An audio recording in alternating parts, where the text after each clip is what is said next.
வரதட்சணை சம்பந்தமாக நான் கொஞ்சம் விளக்க சொல்ல வேண்டிய இருக்கிறேன். என்ன சொல்ல இருக்கிறத இன்னைக்கு தேதி 2004 வருஷம் செப்டம்பர் மாதம் 3ஆம் தேதியா? சரி, 5 தேதி 5 2004. 2002 சகோதரர் பிஜி அவர்களுக்கு எழுதின கடிதத்தில் நான் குறிப்பிட்டிருக்கேன். நான் என்ன சொல்ல போறேனோ அதை அவருக்கு நினைவூட்டிருக்கிறேன். சரி, அதுக்கு முன்பாக உங்களுக்கு ஒரு விளக்கம் நான் சொன்னா, இஸ்லாம் ஒன்று தான், அது என்றைக்கும் நிரந்தரமானது, அதில் மாற்றுக்கிறது கிடையாது. நம்ம ஊரில் சினிமா பார்க்கறது கூடுமா கூடாதா அப்படின்னு சொன்னால் எல்லாரும் கூடாங்கிற முறை கருத்தில் இருக்கிறோம். நம்ம ஊர் ஜமாத்தெல்லாம் சேர்ந்து, இப்போ இளைஞர்களுக்கு தெரியுமோ தெரியாதோ, ஹஜாபாய் மாதிரியான வயசானவர்களுக்கு கண்டிப்பாக தெரியும், அது கிடைப்பட்டவங்களுக்கு கேள்விப்பட்டவர்களுக்கு தெரியும். பெண்கள்லாம் சினிமா பார்க்க போகக்கூடாதுன்னு சட்டம் போட்டிருக்காங்க இல்லையா?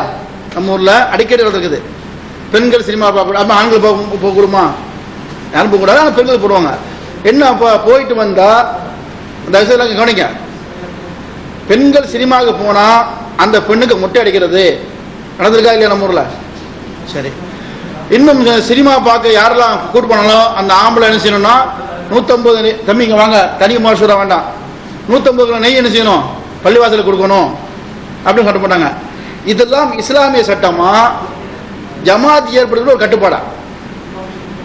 இது விளங்கிடணும். ஜமாத்துகள் ஏற்படுத்தி கொண்ட ஒரு கட்டுப்பாடு, அது இஸ்லாமிய சட்டம் கிடையாது. பார்க்கக்கூடாது என்பது இஸ்லாமிய சட்டம். பார்த்தால் அந்த பெண்ணுக்கு மொட்டை அடிக்கணும். இஸ்லாத்தில் பெண்களுக்கு மொட்டை அடிக்கிறது ஹராம் முதல்ல. அதை இஸ்லாமிய ஜமாத் செஞ்சது, உங்களெல்லாம் தெரியும். இளைஞர்கள் தெரியாத இளைஞர்கள் சொல்லிக்கோங்க, சாட்சியா இருங்க, அது சொல்லுறேன். அதே மாதிரி 150 கிலோ நெய், இதனால இந்த விவகாரத்தினாலேயே ஜமாத்து நம்ம ஊர்ல என்ன செய்யுது, 4 பேர் இருக்குது இந்த சினிமா விவகாரங்கள்லயே. ஏன்னு சொன்னா ஏழைக்கு என்ன செஞ்சாங்க, அபராதம் வாங்கினாங்க, பணக்காரருக்கு அபராதம் வாங்கலாம் சொல்லி என்ன செய்யுது, ஜும்மா பள்ளிகள்லாம் செதறி பல ஜும்மாவில் உருவாகி இருக்குது. ஏன் வழக்கம்னு சொன்னா, அப்போ அது ஜமாத் என்பது அமைப்பா மாத்தீங்க. ஒரு அமைப்பினர் தங்கள் அமைப்பை பற்றி நல்ல எண்ணம் ஏற்பட வேண்டும் என்பதற்காக போட்ட ஒரு சட்டம் தான், சட்டம் இஸ்லாமிய சட்டம் அல்ல. இது மாதிரிதான் குர்ஆன் ஹதீஸ் தௌஹீத் பிரச்சாரம் சொல்லணும் இல்லையா? 1986 ஏற்பட்ட பொழுது தர்காவுக்கு போகக்கூடாது, மதுஹபை பின்பற்றக்கூடாது என்று சொல்லும் பொழுது கடுமையான எதிர்ப்புகள், அடித்து விரட்டினார்கள். தொழுது நம்ம பிடிச்சி சஜா தூக்கி ஒன்று செஞ்சாங்க, கருத்தில் ஒன்று போட்டாங்க. இப்போ இன்னைக்கு தாமுக கூப்பிட்டு பேச்சு தமிழ்நாட்டு என்ன நடக்குதோ அது அன்னைக்கு நடந்துச்சு. சஜிதாவில் இருப்போம் தூக்கி ஹவுல் ஒன்று போட்டாங்க. இன்னும் சொல்ல போறாங்கன்னா மேலப்பாளையம் கடையப்பள்ளி வாசல் என்ன பேசப்பட்டதுன்னா, இப்போ எப்படி பொடா அதுக்கு முந்தி தடா இருந்துச்சோ குண்டாஸ், அதுக்கு முந்தி குண்டாஸ் நிஜாமுத்தீன் வசூல்ல குண்டாஸ்ல போடுவோம்னு சொன்னாங்க. எங்க கடையப்பள்ளி ஜமாத்தில் உட்காந்துக்கிட்டு விரல ஆட்டினா விரல வெட்டுவான்னு சொன்னாங்க. உதாரணம் சொல்லுவேன், உதாரணம் நிகழ்ச்சியில் சொல்லுவேன். அந்த அளவுக்கு எதிர்ப்பான காலகட்டம். அப்போது மக்களை நம்பால் எப்படி இருப்பது, முஸ்லிம்களை நம்பால் எப்படி திசை திருப்புவது? ஏன்னா நம்மளை பத்தி என்ன சொல்றாங்கன்னா இல்லாத பொருளாக சொல்லிட்டு இருக்காங்க, ரசூலுல்லாஹ்வை திட்டுறார்கள், அப்படி சில ரொம்ப என்னென்ன மக்கள் மத்தியில் எது எதிர்ப்புப்படுமோ அந்த மாதிரியான சொல்லி வச்சிருக்காங்க. இப்போ நம்ம மக்கள் எப்படி இருக்கிறது அப்படி என்ன சொல்றாங்கன்னா, பெரிய பெரிய தலைவர்கள்லாம் யோசிக்கும் பொழுது மக்கள் மத்தியில் வரதட்சணை பெரும் கொடுமையாக ஏழைகள் வரதட்சணை பாதிக்கப்படுறாங்க. இப்போ நம்ம இந்த சப்ஜெக்ட் எடுத்து பேசினா இந்த மக்கள் எல்லாம் நம்பா ஈர்க்கப்படுவார்கள். அப்போ பிஜேபி இருக்கிறார், வரதட்சணை கொடுமையான ஷிர்க் ஏன் அப்படின்னு சொல்லி நினைச்சாரு வசூரால அவரை மாற்றுக்கள் சொல்றாரு. இது அவர் சொல்லியிருக்காரு என்பதற்குரிய ஆதாரம் நான் வச்சிருக்கேன், ஆடியோ. அதான் என்னால் தேடிட்டு இருக்கேன், கேசட் போட்டு தேடிட்டு இருக்கேன். இதை உங்களை போட்டு காட்ட தான் தேடிட்டு இருக்கிறேன். இன்ஷா அல்லாஹ் அடுத்த வாரத்தில் எப்படி அனுப்பிச்சுவேன் முழுக்க அவங்க வந்து நான் தேடி எடுத்துறேன். பிறகு எல்லாரும் சேர்ந்து கமாலஜி மதனி எல்லாருமே சேர்ந்து சரி நம்ம வந்து நினைச்சணும் கொஞ்சம் காலத்துக்கு அந்த அமைப்பு கூடி இயக்கம் கூடி என்ன செய்யுது, நம்ம வரத்திலிருந்து அதிகமாக பேசணும்னு சொல்லி பிஜேக்கு 1986 இருந்து பார்த்தீங்கன்னா நஜாத் மாநாட்டில் பிஜேயோட தலைப்பு வரதட்சணை தான். அதுக்கு அடுத்திடக்கூடிய விழுப்புரம் மாநாட்டில் தலைப்பு திருமணம் வரதட்சணையும். இப்படி அவருக்கு கொடுக்க என்ன அவருடைய பேச்சு தான் இருப்பாருக்காக அவருக்கு கொடுக்கப்பட்ட தலைப்புல அதுதான். இப்படி அவர் என்ன செய்யப்படுது, அந்த வரதட்சணையை பற்றி மேலப்பாளையத்திலையும் திரும்ப திரும்ப அதே தான், வரதட்சணை ஒழிப்பு மாநாடு, வரதட்சணை ஒழிப்பு உண்ணாவிரதம். ஏன்னு சொன்னா அப்போதான் நமது முஸ்லிம்களை நம் பக்கம் இருக்க முடியும். வரதட்சணை திருப்பி கொடுக்க மாநாடு. அவர் திருப்பி வால்போஸ்டர் ஓட்டுவான், இன்னைக்கு இவர் 50,000 ரூபாய் திருப்பி கொடுத்தார், அவர் 25,000 ரூபாய் கொடுத்தார். இதெல்லாம் இஸ்லாத்தில் உள்ளதா? ஒரு இயக்கம் தன்பால் மக்களை ஈர்ப்பதற்காக எடுத்த தீர்மானத்தின் அடிப்படையிலானது. இஸ்லாத்தின் அடிப்படை, இஸ்லாமிய தீர்மானம் அல்ல, இயக்கத்தின் தீர்மானம். விளங்கிடணும். எப்படி வந்து சினிமா பார்க்கறவங்களுக்கு மொட்டை அடிக்கிறதுன்னு சொல்லி நம்ம ஒரு அமைப்பு கூடி முடிவெடுத்தாங்களோ அது மாதிரி நம்ம இயக்கத்துக்காக எடுத்த முடிவு தான் இது. இப்படி இருக்கிற காலகட்டத்தில் தான் இன்னும் விளங்கிடணும். இது எந்த அளவுக்குன்னு சொன்னா, மாநாடு 1990 ஜனவரியில் நினைக்கிறேன், நாகூர் மாநாடு. அந்த மாநாட்டில் பிஜேக்கு கொடுத்த தலைப்பே வேற. கடைசி மாநாடு நிறைவுரையில் வந்து பிஜே கொடுக்கப்பட்ட தலைப்பு வேற, மதுஹப் சம்பந்தமான தலைப்பு தான். ஆனால் அந்த மாநாட்டுக்கு கடுமையான எதிர்ப்பு அடிப்படையில் பெரிய பெரிய அதிகாரிகள் வந்தாங்க. டிஜிபி, எஸ்பி அளவில், எஸ்பி எல்லாம் பெரிய பெரிய அதிகாரிகள் வந்துட்டாங்க. கடைசி ஸ்பாட்னு சொன்னால் 3 நாள் மாநாடு வைத்து அது 2 நாளே முடிவு பண்ணி முடிச்சாச்சு. 3ஆவது நாள் என்ன செஞ்சோம், ஒரு மாதிரியா, அதாவது ஸ்டேஜில் இல்லாமல் கீழே வர நடத்தினோம். அதையும் ஒரு குஹருக்குள்ள முடிச்சிட்டோம். ஏன்னா அந்த அளவுக்கு கடுமையான எதிர்ப்பு. அப்போது நைட்டில் 9 மணிக்கு மேலே பிஜே பேச போகிற சமயத்தில் அவசரமாக கமாலஜி எல்லாரும் வந்து டிஜிபி வந்திருக்காப்புல, எஸ்பி வந்திருக்காப்புல, பெரிய பெரிய அதிகாரிகள் வந்து அதெல்லாம் என்ன செய்யணும், தலைப்பை மாற்றிடணும், வரதட்சணை பேசணும். அப்போ தான் அதிகாரிகளுக்கு நம்ம மத்தியில் என்ன செய்யணும், நம்மளை பற்றி நல்ல ஏற்படும் அப்படின்னு சொல்லி என்ன செய்யப்படுது, நடந்தது. இதுக்கெல்லாம் நான் இப்போ வந்து ஆதாரத்தை தருவேன் இன்ஷா அல்லாஹ். இப்படியாக ஒரு மாயை ஏற்படுத்தப்பட்டதுதான் அந்த வரதட்சணை பிரச்சனை வழிய இது இஸ்லாத்தின் அடிப்படையில் சொல்லப்பட்டது அல்ல. இயக்கத்தின்பால் நம்பால், அதாவது கொள்கையின்பால் மக்களை இருக்கிறதற்காக எடுத்துக்கொண்ட இது வந்து அப்படியே இஸ்லாமாக நினைச்சப்பட்டுச்சு, சித்தரிக்கப்பட்டது இவர்களால். அதுதான் இன்றைக்கு என்ன செய்யுதுன்னு சொன்னா, அப்படியே மேற்கொண்டு போய் பிறகு தமுக வந்த பிறகு திரும்பவும் பிஜே அதில் தான் நான் அந்த கடிதத்தில் இருக்கேன். அப்போ வந்து பிஜே எதிர்த்துச்சாரு. என்ன எதிர்த்துச்சாரு, நாம ஷிர்க்கை ஒழித்து விட்டோமா, தர்கா இப்ப என்ன வரதட்சணை பேசணும் அன்னைக்கு கேட்டீங்க. இன்றைக்கு நான் தனிப்பட்ட முறையில் எழுதுனது இதை வந்து இந்த சபையில் எதுக்காக சொல்லணும்னு சொன்னா, ஏதோ இன்றைக்கு 2004 உட்காந்துட்டு சில சகோதரர் நினைக்கிறாங்க ரசூலுல்லாஹ் சந்தர்ப்பத்துக்காக என்ன செய்யறாருன்னா நாசரை கூட்டு வச்சு இப்போ ஒரு புதிய கருத்து சொல்ல. புதிய கருத்தே கிடையாது, கருத்து பழையதுதான். விளங்க வேண்டியது வித்தியாசம். இஸ்லாத்தின் தீர்வு என்ன கேட்ட கேள்வி தான் பதில் சொல்றாரு. அவர்கிட்ட கேட்கப்பட்ட கேள்வி இஸ்லாத்தின் நிலை என்ன, இஸ்லாத்தின் நிலை சொல்லுகிறாரு. நாம் விளங்கி வச்சிருக்க இயக்கத்தின் நிலை என்பது வேறு, இஸ்லாத்தின் நிலை என்பது வேறு. இயக்கத்தின் நிலையை தான் இஸ்லாத்தின் நிலைமையாக விளங்கி கொண்டிருக்கிறோம். இது இயக்கத்தின் நிலை தான் எடுக்கப்பட்டது என்பதற்கு இன்ஷா அல்லாஹ் ஆதாரத்தை நம்ம தருவோம். எதுக்கு விளக்கம் சொன்னா, இந்த சினிமா கட்டுப்பாடு, ஊர் கட்டுப்பாடு வைக்கிறோம் இல்லையா, ஊர் கட்டுப்பாடு இஸ்லாத்தின் கட்டுப்பாடா, அது தெளிவாக விளக்கிறீங்க. இஸ்லாத்தின் கட்டுப்பாடுன்னு சொல்லி ஊர் கட்டுப்பாடு இல்லையா, அதே மாதிரி இயக்கத்தின் கட்டுப்பாடு. இது வரதட்சணை வாங்குறபடிக்கு போகாதேங்கிறது இப்படி சொன்னாதான் மக்கள் நம்ம செய்வாங்க, ஏழைகளின் கவலை மக்களின் கவனம் திரும்பும் என்பதற்காக கொண்டு வரப்பட்ட இயக்கத்தின் கட்டுப்பாடு என்பதை இங்கே என்ன செய்யணும். நான் அந்த இதில் ஈடுபட்டவன் என்பதனால ஆரம்ப காலகட்டத்தில் உள்ள ஆள் என்ற அடிப்படையில் அந்த விளக்கத்தை என்ன கூறிக்கொள்கிறேன். அல்லாஹ் ஜல்ல ஷானஹு தஆலா அனைவரையும் மார்க்கத்தை விளங்கி இஸ்லாத்தின் அடிப்படையில் செய்யக்கூடியவராக செயல்படக்கூடியவராக பார்க்க வேண்டும். வாட்சியது இந்த நிகழ்ச்சி முடிச்சிடும் இல்லையா, இன்ஷா அல்லாஹ் அடுத்த வாரம் கேள்வி பதில் என்ன செய்யும் தொடரும். அடுத்த வார கேள்வி, நம்ம வெளிநாட்டில் உள்ளவர்கள் கசர் தொழுகை, அதாவது வெளிநாட்டில் நம்ம இருக்கோம் இல்லையா, நமக்கெல்லாம் வந்து கசர் தொழுகைங்கிற ஒரு கருத்து இருக்கு இல்லையா, அதை முதல் கேள்வியாக இருக்கும். அடுத்த கேள்விகள் என்ன செய்வோம். ஆனால் கேள்வி பதிலில் வந்து எப்படி செய்யணும்னு சொன்னால், சில நேரங்களில் சில கருத்துக்கள் நமக்கு ஒத்து வரும், சில நேரம் ஒத்து வராது. ஒத்து வருதுன்னா நம்மளுடைய சிந்தனைக்கு ஒத்து வராமல் இருக்கும். அப்போ அல்லாஹ்ட்ட நம்ம என்ன செய்யணும், முறையிடணும். இதில் எது தெளிவோ அதை எனக்கு தெளிவே தான் என்ன செய்யணும், அப்படிதான் நம்ம முடிவெடுக்கணும் இல்லையா. என்னுடைய கருத்து பிரதிபலிக்கப்பட்டது, என்னுடைய கருத்து அந்த நிலைமை என்ன செய்யக்கூடாது, நிச்சயமாக வரவே கூடாது என்று அல்லாஹ்விடம் கேட்டவனாக என் உரையை நிறைவு செய்கிறேன். வாஹதன் சுப்ஹானக்கல்லாஹும்ம வ பிஹம்திக அஷ்ஹது அல்லா இலாஹா இல்லா அன்த அஸ்தக்ஃபிருக வ அத்தூபு இலைக். அலைக்கும் வரஹ்மத்துல்லாஹி வ பரகாத்துஹு. அல்ஹம்துலில்லாஹி வஹதா வஸ்ஸலாத்து வஸ்ஸலாமு அலா மன் லா நபிய பஅதா. கண்ணியத்திற்குரிய சகோதரர்களே, கேள்வி பதிலுடைய தொடர் நிகழ்ச்சியாக கடந்த வார நிகழ்ச்சியில் நான் கூறிய கருத்தை ஒட்டி, அதாவது வரதட்சணை சம்பந்தமாக நான் ஏதோ இன்றைக்குத்தான் இப்படி ஒரு கருத்தை நாம் அவங்க மத்தியில் சொல்கிறோம் என்று நினைக்கக்கூடாது. 2002 இதை பிஜே அவர்களுக்கு நாம் மனுஷர்கள் எழுதிக்கிறோம்னு சொல்லியிருக்கிறேன். 1/12/2002 புதிய சவாலையும் இருக்கிறேன் என்ற தலைப்பில் பிஜே அவர்களுக்கு எழுதிய கடிதத்தில் உள்ள வாசகத்தை உங்கள் முன்னால் சொல்லி காட்டினேன். இப்போ அதை படித்து காட்டுறேன். எழுத்தெடுப்பிலேயே மக்கள் எளிதில் ஜீரணிக்க முடியாத சப்ஜெக்டை பேசக்கூடாது. முதலில் மக்களுக்கு நம்மீது நல்லெண்ணம் ஏற்பட வேண்டும். எனவே எந்த ஊரிலும் முதல் கூட்டம் மக்களை எளிதில் இருக்கக்கூடிய வரதட்சணையை பற்றி தான் இருக்கட்டும் என்று எஸ்கே போன்ற அனுபவமுள்ளவர்கள் கூறினார்கள். அதனால் 1986 பல ஊர்களில் வரதட்சணை பற்றித்தான் பேசியிருக்கிறீர்கள். ஒரு ஊரிலேயே பலமுறை வரதட்சணை என்ற தலைப்பில் பேசியிருக்கிறீர்கள். மேலப்பாளையத்தில் மட்டும் 5 முறை வரதட்சணை என்ற தலைப்பில் பேசியிருக்கிறீர்கள்.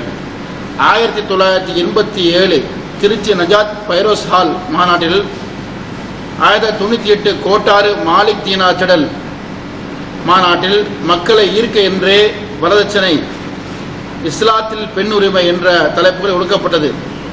1999 நாகூர் சின்ன மரக்காய தோட்டத்தில் நடந்த மாநாட்டில் கடைசி நேரத்தில் முடிவு செய்யப்பட்ட மாநாட்டின் நிறைவுரை தலைப்பு மாற்றப்பட்டது. பெரிய பெரிய போலீஸ் அதிகாரிகள் எல்லாம் வந்துள்ளனர். அவர்களுக்கு நம் ஜமாத் பற்றி நல் எண்ணம் ஏற்பட வேண்டும். எனவே அவர்களுக்கும் புரியக்கூடிய, அவர்களையும் எளிதில் ஈர்க்கக்கூடிய வரதட்சணை என்ற தலைப்பில் பேசுங்கள் என்று எஸ்கே கூறினார். இது மாதிரியான காலகட்டத்தில் எல்லாம் எதற்கு இந்த அட்ஜஸ்ட்மெண்ட்? வரதட்சணையை விட பெரிய கொடிய பாவமான சிறுக்கு பற்றி சொல்லிவிட்டீர்களா, சிறுக்கை ஒழித்து விட்டீர்களா என்று விமர்சித்து விட்டு தலைமைக்கு கட்டுப்பட்டு வரதட்சணையை பற்றி பேசினீர்கள். அமைப்பு காண்பதற்கு முன் பின்ன சரியில்லை, அப்படி அதில் ரெக்கார்டிங் ஆகலன்னா இதில் கேமராலேருந்து எடுத்துக்கேன், உள்ளே போகவே இல்லை. அப்படியா? இப்போ கண்டிப்பாக சரி.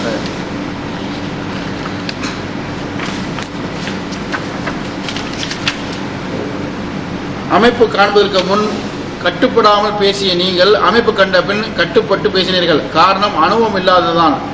அனுபவம் இல்லாமல் இப்படி விமர்சித்துக் கொண்டிருந்தீர்கள். இந்த நீங்கள் இன்று அனுபவசாலை ஆகிவிட்டீர்கள்.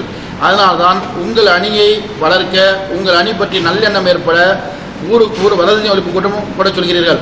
அதாவது வரதட்சணை சம்பந்தமாக உள்ள நான் கடந்த வார மறுவில் சொன்னதை இந்த கடிதமாக எழுதியிருக்குன்னு சொன்னேன் இல்லையா, அதுக்கு ஆதாரமாக தான் இந்த கடிதத்தை தினம் நினச்சிருக்கிறோம், இப்போ சொல்லி காட்டிருக்கோம். அதே மாதிரி இன்னொரு கருத்தை சொன்னல,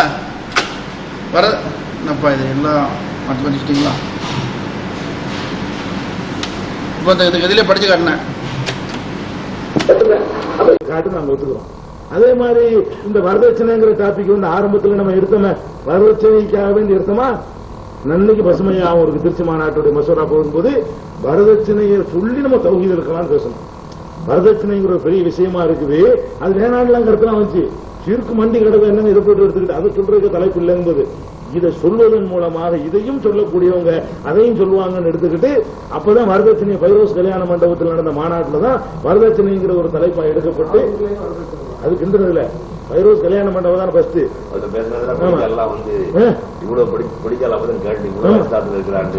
ஆமா, அதே மாதிரி நாகூர்ல திருப்பி எனக்கு பேர் வரதட்சணை ஆக்கிவிட்டாங்க. கொஞ்ச நாள் எங்க போட்டாலும் வரதட்சணையை தான் கொடுத்தாங்க. நாகூர்ல வரதட்சணை எதுக்கு?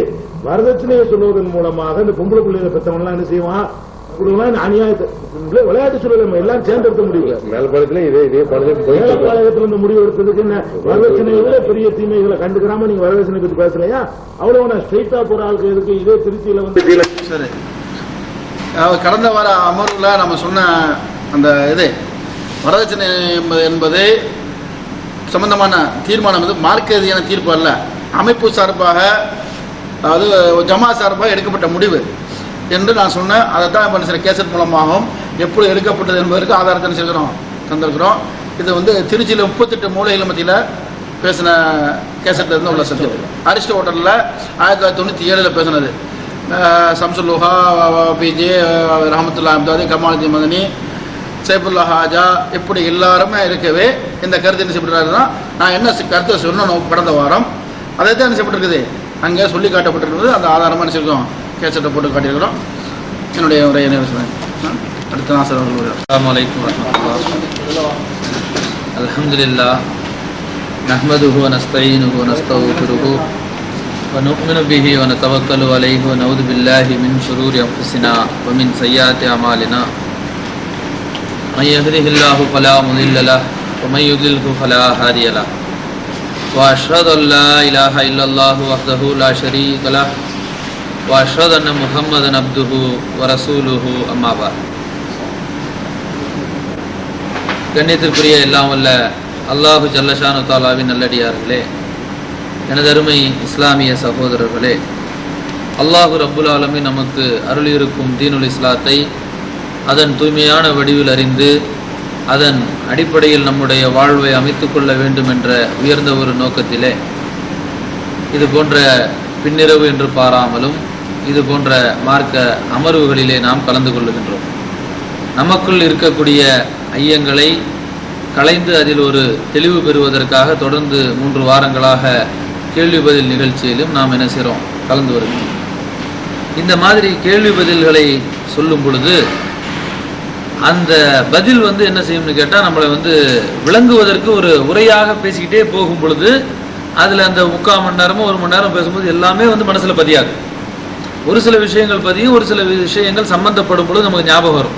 ஆனால் நமக்கு இருக்கக்கூடிய ஒரு சந்தேகத்தை நாம் கேட்டு அதுக்கு பதில் சொல்லப்படும் பொழுது அது அப்படியே என்ன செய்யும், நம்மளுடைய மூளையில் பதியும் என்பது மறுக்க முடியாத ஒரு உண்மை. இதனுடைய அடிப்படையில் இந்த கேள்வி பதில்கள் நாம் சொல்லும் பொழுது, கடந்த வாரத்தில் நான் சொன்ன பதில்களில் இருக்கக்கூடிய அந்த விமர்சனம் இது ரொம்ப முக்கியமான ஒன்று. ஒன்றுக்கு ஒரு விஷயத்தை நான் சொல்லிட்டு அதுக்கு நானே என்ன செய்கிறேன், முரண்படவும் செய்கிறேன். ஒரு விஷயத்தை நான் சொல்லும் பொழுது சரி காணுவது போலவும், அதே விஷயத்தை வேறொரு கோணத்தில் அது தவறாக காணுவது போலவும் 2 விஷயங்கள் என்ன அந்த கடந்த வாரத்தில் என்னுடைய உரையில் இருந்ததை சகோதரர்கள் சுட்டி காட்டியதன் அடிப்படையில் அவர்களுக்கும் இறைவனுக்கு நன்றி செலுத்தி அதை நான் என்ன செய்கிறேன், முதல்ல அதை சொல்லிடுறேன் நான். அதற்கு பிறகு உங்களுடைய கேள்விகளை தொடர்ந்து நீங்கள் கேளுங்க. முதல்ல ஒன்று என்ன அப்படின்னு கேட்டீங்கன்னு சொன்னால், இயக்க ரீதியாக ஒரு சில விஷயங்களுக்கு பதில் சொல்லும் பொழுது ஜாக் என்றும், தமிழ்நாடு முஸ்லிம் முன்னேற்ற கழகமாக இருந்தாலும், அது தமிழ்நாடு தௌஹீத் ஜமாத்தாக இருந்தாலும், அது ஒரு இயக்கம் அப்படி இப்படின்னு மறைமுகமாக பேச வேண்டிய அவசியம் இல்லை. ஏன்னா அவங்க நம்முடைய சகோதரர்கள் முஸ்லீம்கள். நம்முடைய நடைமுறை வாழ்க்கையிலேயே நேரடியாக ஒரு சகோதரர் தவறு செய்தால் அல்லாஹ்வை அஞ்சிக் கொள்ளுங்கள் என்று அவர்களிடத்தில் நேரடியாக போய் செய்யப்பட்ட உபதேசம் பலன் அளிச்சிருக்கு. பின்னால புறம் பேசுற மாதிரி அவங்களுக்கு பயந்துகிட்டோ அல்லது அவங்க நம்மளை பத்தி எது நினைச்சுக்குவாங்களோ என்று சொல்லி மறைமுகமாக பேசின விஷயங்கள் எந்த ஒரு தாக்கத்தையும் ஏற்படுத்துவது கிடையாது. அப்போ இந்த மாதிரி நேரடியாக நம்முடைய சகோதரர்களுக்கு நாம உபதேசம் பண்ணுவதுதான் நம் மீது கடமை. அப்படி செய்வதுதான் மார்க்க அடிப்படையில் சிறந்ததும் கூட. ஏன்னு கேட்டா, தனி மனித தவறுகள் என்று ஒன்று இருக்குது. ஒவ்வொரு மனுஷன்கிட்ட தனிப்பட்ட முறையில் ஏதாச்சும் ஒரு மார்க்கத்துக்கு புறம்பான ஒரு செயலோ அல்லது ஏதாச்சும் ஒரு தவறுதலோ இருக்கும். இப்படிப்பட்ட தவறுகளை நாம என்ன செய்யக்கூடாது, பலர் மத்தியில சொல்லக்கூடாது. இப்படிப்பட்ட எந்த ஒரு தவறாக ஒரு குற்றமாக இருந்தாலும் அது அவருக்கு மட்டுமே, யாருக்கும் தெரியாம அவர் மட்டும் தனிமையில சந்திச்சுதான் நாம சொல்லணும். மார்க்க ரீதியாக செய்யப்படக்கூடிய தவறுகள் இயக்க ரீதியாக செய்யப்படும். இயக்கம்ங்கிறது எல்லாருக்கும் தெரியும். அப்போ அந்த இயக்கங்களுடைய நோக்கங்கள் தவறாக இருக்கும் பொழுது அதை பலருக்கு முன்னிலையில் சொல்லும் பொழுது அது பலர் அது இந்த கோணம் என்பதை விளங்குவதற்கும் அவர்கள் அதிலிருந்து திருந்துவதற்கும் அது பலனாக இருக்குங்கிற காரணத்தினால நம்ம என்ன செஞ்சோம், எல்லாத்தையும் உள்ளபடி ஓப்பனாக. ஏற்கனவே கூட ஹாமிது பக்ரி அவர்கள் கைது செய்யப்பட்ட பொழுது உணர்வுல அந்த செய்தியை வராத பொழுது நான் அப்படிதான் பேசினேன். அதற்கு முன்னாலேயே அதற்கு பின்னாலே எந்த பேச்சாளர்களும் அந்த மாதிரி பேசுறது இல்லை. அது கேட்டா சொன்னாலே விளங்குவோம் அப்படிங்கிற மாதிரி என்ன செய்யறாங்க, மழுப்புறாங்க. அப்ப அந்த மாதிரியான மழுப்பல்கள் நமக்கு தேவையில்லை. அந்த அடிப்படையில் நான் பேசிட்டு நானே என்ன செய்யறேன்னு கேட்டா, ஒரு ஹதீஸை சொல்லும் பொழுது 2 அந்த 7 சாராருக்கு அல்லாஹ் தஆலா அர்ஷுடைய நிழலிலே இடம் தருவான் என்ற அந்த ஹதீஸ் ஒரு மொழிபெயர்ப்பு என்றும் ஒரு மாத இதழ் என்றும் நான் சொல்லியிருக்கிறேன். அது என்னன்னு கேட்டா, நான் சொன்னதுக்கு நானே என்ன செய்யறேன், முரண்படுறேன். அதுதான் சகோதரர் அண்ணன் என்ன எழுதியிருக்காருன்னு கேட்டா, குறைகளை மூடி மறைத்து சுட்டி காட்டுவதால் பயனில்லை, சம்பந்தப்பட்டவர்கள் திருந்த வாய்ப்பு இல்லை என்று கூறிய நீங்கள் இருவர் இணைந்து பிரிகின்ற சம்பந்தமான ஹதீஸை ஒரு பத்திரிகை தவறாக மொழிபெயர்த்ததாக கூறினீர்கள். இது மூடி மறைத்தல் தானே? அப்ப இது ஒரு மூடி மறைக்கிறது. அப்ப எந்த பத்திரிகை என்று சொல்றதுனாலையும் எந்த மொழிபெயர்ப்பு என்று சொல்றதுனாலையும் அதை படிக்கும் பொழுது மக்கள் அதில் தெளிவு பெறுவதற்கு வாய்ப்பாக அமையுங்கிறதுனால அந்த 7 சாரார் என்பதை 7 பேர் என்றும், இருவர் இணைந்து பிரிதல் என்பதை இணைந்து கலைதல் என்று மொழிபெயர்த்தால் சிறப்பாக இருக்கும் என்றும் மொழிபெயர்ப்பை நாம குறை கண்டது புகாரில தான் என்ன செய்யுது, அந்த நம்பர் ஞாபகத்தில் இல்லை, கேள்வி முன்கூட்டி தான் எடுத்து வந்திருப்பேன். அப்போ புகாரில இருக்கக்கூடிய அந்த 7 சாரார் என்று தான் மொழிபெயர்க்கணும். இணைந்து பிரிதல் என்பது இணைந்து கலைதல் என்று தான் மொழிபெயர்த்தால் தான் அந்த முன்னால வரக்கூடிய அந்த ரஜுலானி 2 நபர்கள் இருவருமே நிழலுக்குரியவர்கள். இருவருமே நிழலுக்குரியவர்களாக இருக்கும் பொழுது அல்லாஹ்வுக்கு பிரியமானவனாக ஒருவன் எதிரியாக ஒருவன் இருப்பான்னு சொன்னா இருவர்ல ஒருவருக்கு தான் அந்த நிழல் கிடைக்கணும், ஒருவருக்கு கிடைக்க கூடாது. அப்ப அல்லாஹ்வுடைய எதிர்ப்புக்காக அதை எதிர்ப்பதாக விளங்காமல் இருவருமே அல்லாஹ்வுடைய திருப்பொருத்தத்துக்காகவே என்று சொன்னா இந்த உலக இன்பங்களுக்காகவோ இந்த உலகத்தில் சுகம் அனுபவிப்பதற்காகவோ பிறரை திருப்திப்படுவதற்காக அவங்க இணையல. அதே மாதிரி அவங்க கலைஞ்சு போகும்பொழுது அல்லாஹ்வுடைய திருப்புறத்தில் கலைஞ்சு போறாங்கன்னு விளங்கணும் அப்படின்னு சொல்லி இந்த ஹதீஸ் எதுல இப்படி பிரியலாம் என்று சொல்லப்பட்டு இருந்ததுன்னு சொன்னா, வரதட்சணை சம்பந்தமாக ஒரு சகோதரர் கேள்வி கேட்கிறார். வரதட்சணை சம்பந்தமாக கேள்வி என்ன வருது அப்படின்னு கேட்டா, நான் வரதட்சணை வாங்காமல் திருமணம் செய்கிறேன், என்னுடைய உறவினர்களை திருமணத்திற்கு அழைத்தால் வரவில்லை, ஆனாலும் நான் பயப்படல, நான் வரதட்சணை வாங்காமல் திருமணம் பண்ணேன். ஆனா என்னுடைய உறவு என்ன பண்ணா துண்டிக்கப்பட்டு போயிடுச்சு, அம்மா அப்பாவோ கல்யாணத்துக்கு வரல, அப்ப நான் செஞ்சது தப்பா அப்படின்னு சகோதரர் கேட்கிறாரு. அப்போ அல்லாஹ்வுக்காக ஒரு செயலை நாம செய்யும் பொழுது பிறரை நம்ம கூப்பிட தான் முடியும். வரலன்னு சொன்னா அதுக்காக நம்ம அல்லாஹ்வுக்கு மாற்றமான ஒரு செயலை செஞ்சு அவங்கள வரணும் அப்படின்னு நம்ம எதிர்பார்க்க கூடாது. இப்படிதான் பதில் சொல்லணும். ஆனா அந்த பதில சொல்லப்பட்டிருக்கக்கூடிய எல்லா ஹதீஸுகளுமே உறவை நாமத்தான் முறிக்க கூடாதுன்னு சொல்லுது. நானா வாலண்டியரா போய் முறிக்க கூடாது. அவங்களே முறிச்சிட்டு பண்ணாங்க, அதுக்கு நாம குற்றவாளியா? நம்ம குற்றவாளி ஆகவே மாட்டோம். அப்ப நாம உறவை முறிக்க கூடாது என்ற உபதேசம் சொல்லும் பொழுது, முகமது சுலைமான் ஆசிரியராக இருந்த போது முஸ்லீம் பெண்மணி தான் அந்த மாத இதழ். இப்ப முஸ்லீம் பெண்மணி சொன்னா இப்ப ஆசிரியர் வேற. அப்ப ஆசிரியர் அந்த பதில் கொடுக்கும் போது ஆசிரியராக இருந்தவர் சகோதரர் முகமது சுலைமான் அவர்கள். அவர் என்ன செஞ்சிருக்காருன்னு கேட்டா, புகார்ல அப்படியே தூக்கி போட்டார். அவரும் அவரும் ஒரு ஆலிம் தான். அவரும் பல மொழிபெயர்ப்பு செய்யக்கூடிய அளவுக்கு என்ன செஞ்சிருக்கிறாரு, இஸ்லாமிய கல்லூரியில ஃபிர்தௌசியாவில் படிச்சிருக்கிறாரு. எத்தனையோ மொழிபெயர்ப்புலாம் சரி, அந்த மொழிபெயர்ப்பு ஆய்வு செய்யாம அப்படியே தூக்கி போட்டதுனால அதுவும் அதற்கு அந்த உறவு பிரிதலை பற்றி அந்த ஹதீஸ்ல எந்த இடமும் கிடையாது. உறவுக்காரன் 2 பேர் அடிச்சுக்கிட்டு பிரியறதுனாலயோ அல்லது அல்லாஹ்வின் திருப்புறத்துக்காக பிரியறதுலையோ இந்த 7 சாராறு அர்ஷுடைய நிழலை பற்றி சொல்லக்கூடிய ஹதீஸ்ல எந்த ஆதாரமும் இல்லை. இல்லாத பொழுதும் அவங்க இப்படி வழங்கினதுக்கு காரணம் அப்படி ஒரு மொழிபெயர்ப்பு இருக்கிறது தான்ங்கிறத நாம சொன்னோம். மொழிபெயர்ப்பு புகாரி, அந்த மாத இதழ் முஸ்லீம் பெண்மணி, முகமது சுலைமான் ஆசிரியராக இருந்த காலகட்டம். சரிங்களா? அதுக்கு விளக்கம் இன்னொன்னு என்ன அப்படின்னு கேட்டீங்கன்னு சொன்னா, ஒரு ஹதீஸ் சகோதரர் சொன்னார். சஹாபாக்கள் கல்லை வச்சுக்கிட்டு விளையாண்டாங்க, அந்த அதை ஒரு சஹாபி கண்டிக்கிறாங்க என்ற ஒரு ஹதீஸை சொல்லும் பொழுது நான் அது ஹதீஸ் இல்லை அப்படின்னு மறுத்தேன். ஏன் மறுத்தேன் அப்படின்னு கேட்டீங்கன்னு சொன்னா, மனிதன் முஸ்லிம்களாக இருக்கக்கூடிய ஒவ்வொருவரும் எடுத்து செயல்படுவதற்கு தகுதியான ஹதீஸுகள் ரசூல் ஸல்லல்லாஹு அலைஹி வஸல்லம் சம்பந்தப்பட்டவை மட்டும்தான். இந்த ஹதீஸ்ல ரசூல் ஸல்லல்லாஹு அலைஹி வஸல்லம் சம்பந்தப்படலை. சஹாபாக்கள் ரசூல் ஸல்லல்லாஹு அலைஹி வஸல்லம் ஒரு செயலுக்கு முரண்பட்டதாக ஒரு செய்தியை சஹாபாக்கள் செய்ததாக நாம ஹதீஸ் புத்தகங்களில் கண்டாலும் முதலில் நம்முடைய எண்ணம் என்னவாக இருக்க வேண்டும் என்று சொன்னா, ரசூலுல்லாஹ் சொல்றாங்க, ஒரு மூமினை பற்றி நீங்க நல்ல எண்ணம் கொள்ளணும். அப்ப இப்னு உமர் ரலியல்லாஹு அன்ஹு அவர்கள் அவர்களுடைய குழந்தைகளாக இருந்த ஒருவர் என்ன செய்யறாரு கேட்டா, தன்னுடைய மனைவியை பள்ளிக்கு போறதை தடுக்கிறார். இப்னு உமருடைய மருமகளை பள்ளிக்கு போக கூடாதுன்னு அவர் அந்த மருமகளுடைய கணவன், அதாவது தன்னுடைய மகன் தடுக்கிறார். இப்படி தடுக்கிறத இப்னு உமர் சொல்றாங்க, அல்லாஹ்வுடைய தூதர் அனுமதித்தது நீ தடுக்காதே. இது அழகான ஒரு உபதேசம். இல்ல நான் அனுமதிக்க மாட்டேன், ஏன்னு கேட்டா பள்ளிக்கு போறேன்னு சொல்லிட்டு இவங்க என்ன செய்வாங்க, ஊர் சுத்துவாங்க அப்படின்னு அவர் காரணத்தை சொல்றாரு. அவர் எந்த காரணமும் அல்லாஹ்வுடைய தூதர் நீ தடுக்காதேன்னு சொல்லி அவர் கேட்கல. நான் அல்லாஹ்வுடைய தூதர் சொன்னதை சொல்லி நீ கேட்க மாட்டேங்கிறியே என்ற கோபத்தில் வாழ்நாள் முழுவதும் இப்னு உமர் ரலியல்லாஹு அன்ஹு அவர்கள் தன்னுடைய சொந்த மகனிடம் பேசவில்லை. அப்படி என்று ஒரு செய்தி என்ன செய்து இடம்பெறுது, நான் படிச்சிருக்கிறேன். இது ஹதீஸ் கிரந்தங்கள்ல வருது, ஆனா இது ஹதீஸ் கிடையாது. ஏன், இது வரலாற்று சம்பவம். ஹதீஸ்ன்னு சொன்னா அதுல அல்லாஹ்வுடைய தூதர் சம்பந்தப்படணும்.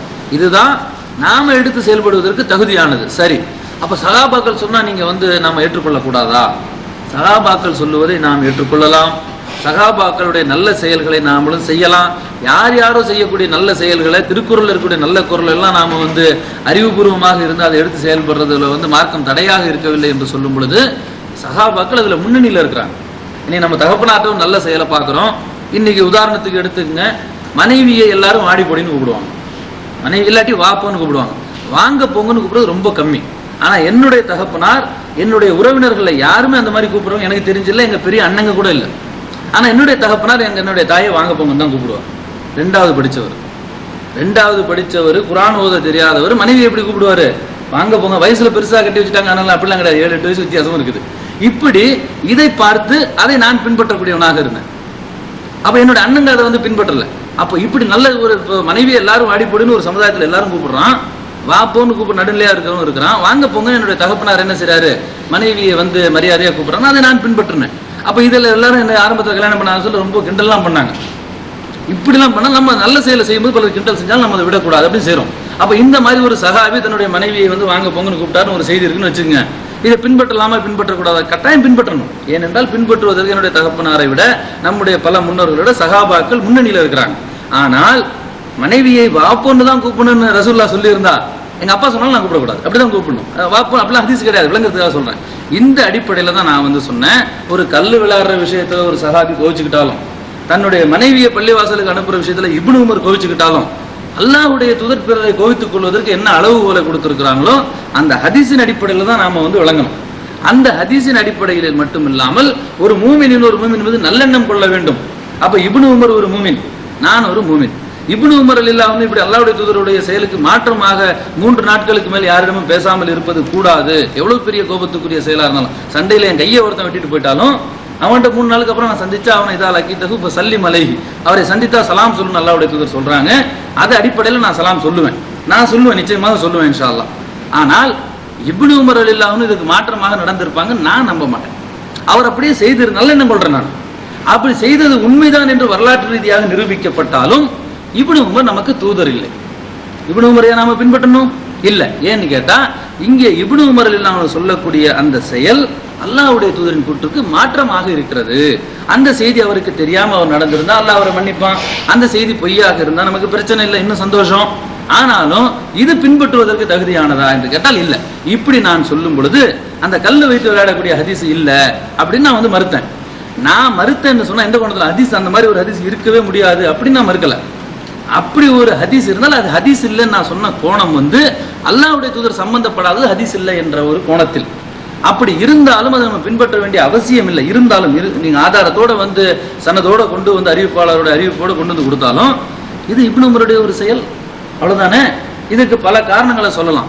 2 ஆண்டுகளுக்கு முன்னால யுஏஇல பல இடங்களிலும் பெரிய பிரச்சனை உருவாக்குன ஒரு ஹதீஸ். எல்லா பேச்சாளர்கிட்டையும் போனா அந்த கேள்வி தான் வந்து கேட்பாங்க. இப்படி அபுதாபியில நடந்துட்டு இருக்குது. இது என்னுடைய நாலேஜுக்கு வரவே இல்லை. அபுதாபில இருந்து ஒரு சகோதரர் ஒரு மீட்டிங் விஷயமாக துபாய்க்கு வரும்போது என்ன கூப்பிட்டு இந்த கேள்வியை வந்து கேட்டாரு. நான் ஒரே வரியில பதில் சொன்னேன். அவர் வந்து என் கையை பிடிச்சிட்டு விடவே இல்லை. இது பெரிய ஒரு ஹதீஸ், பெரிய ஒரு பிரச்சனை இருந்துச்சு, நீங்க ஒரு வரியில வந்து தீர்த்துட்டீங்களே அப்படின்னு. அல்லாஹ்வுடைய நாட்டு அல்லாஹ் அக்பர். அது என்ன ஹதீஸ் அப்படின்னு கேட்டீங்கன்னு சொன்னா, அப்துர் ரஹ்மான் இப்னு அவுஃபையும் இன்னொரு அன்சாரி தோழரையும் ரசூல் ஸல்லல்லாஹு அலைஹி வஸல்லம் மக்காவுக்கு போன புதுசுல என்ன செய்யறாங்கன்னா சகோதரர்களாக இணைத்து விடுறாங்க.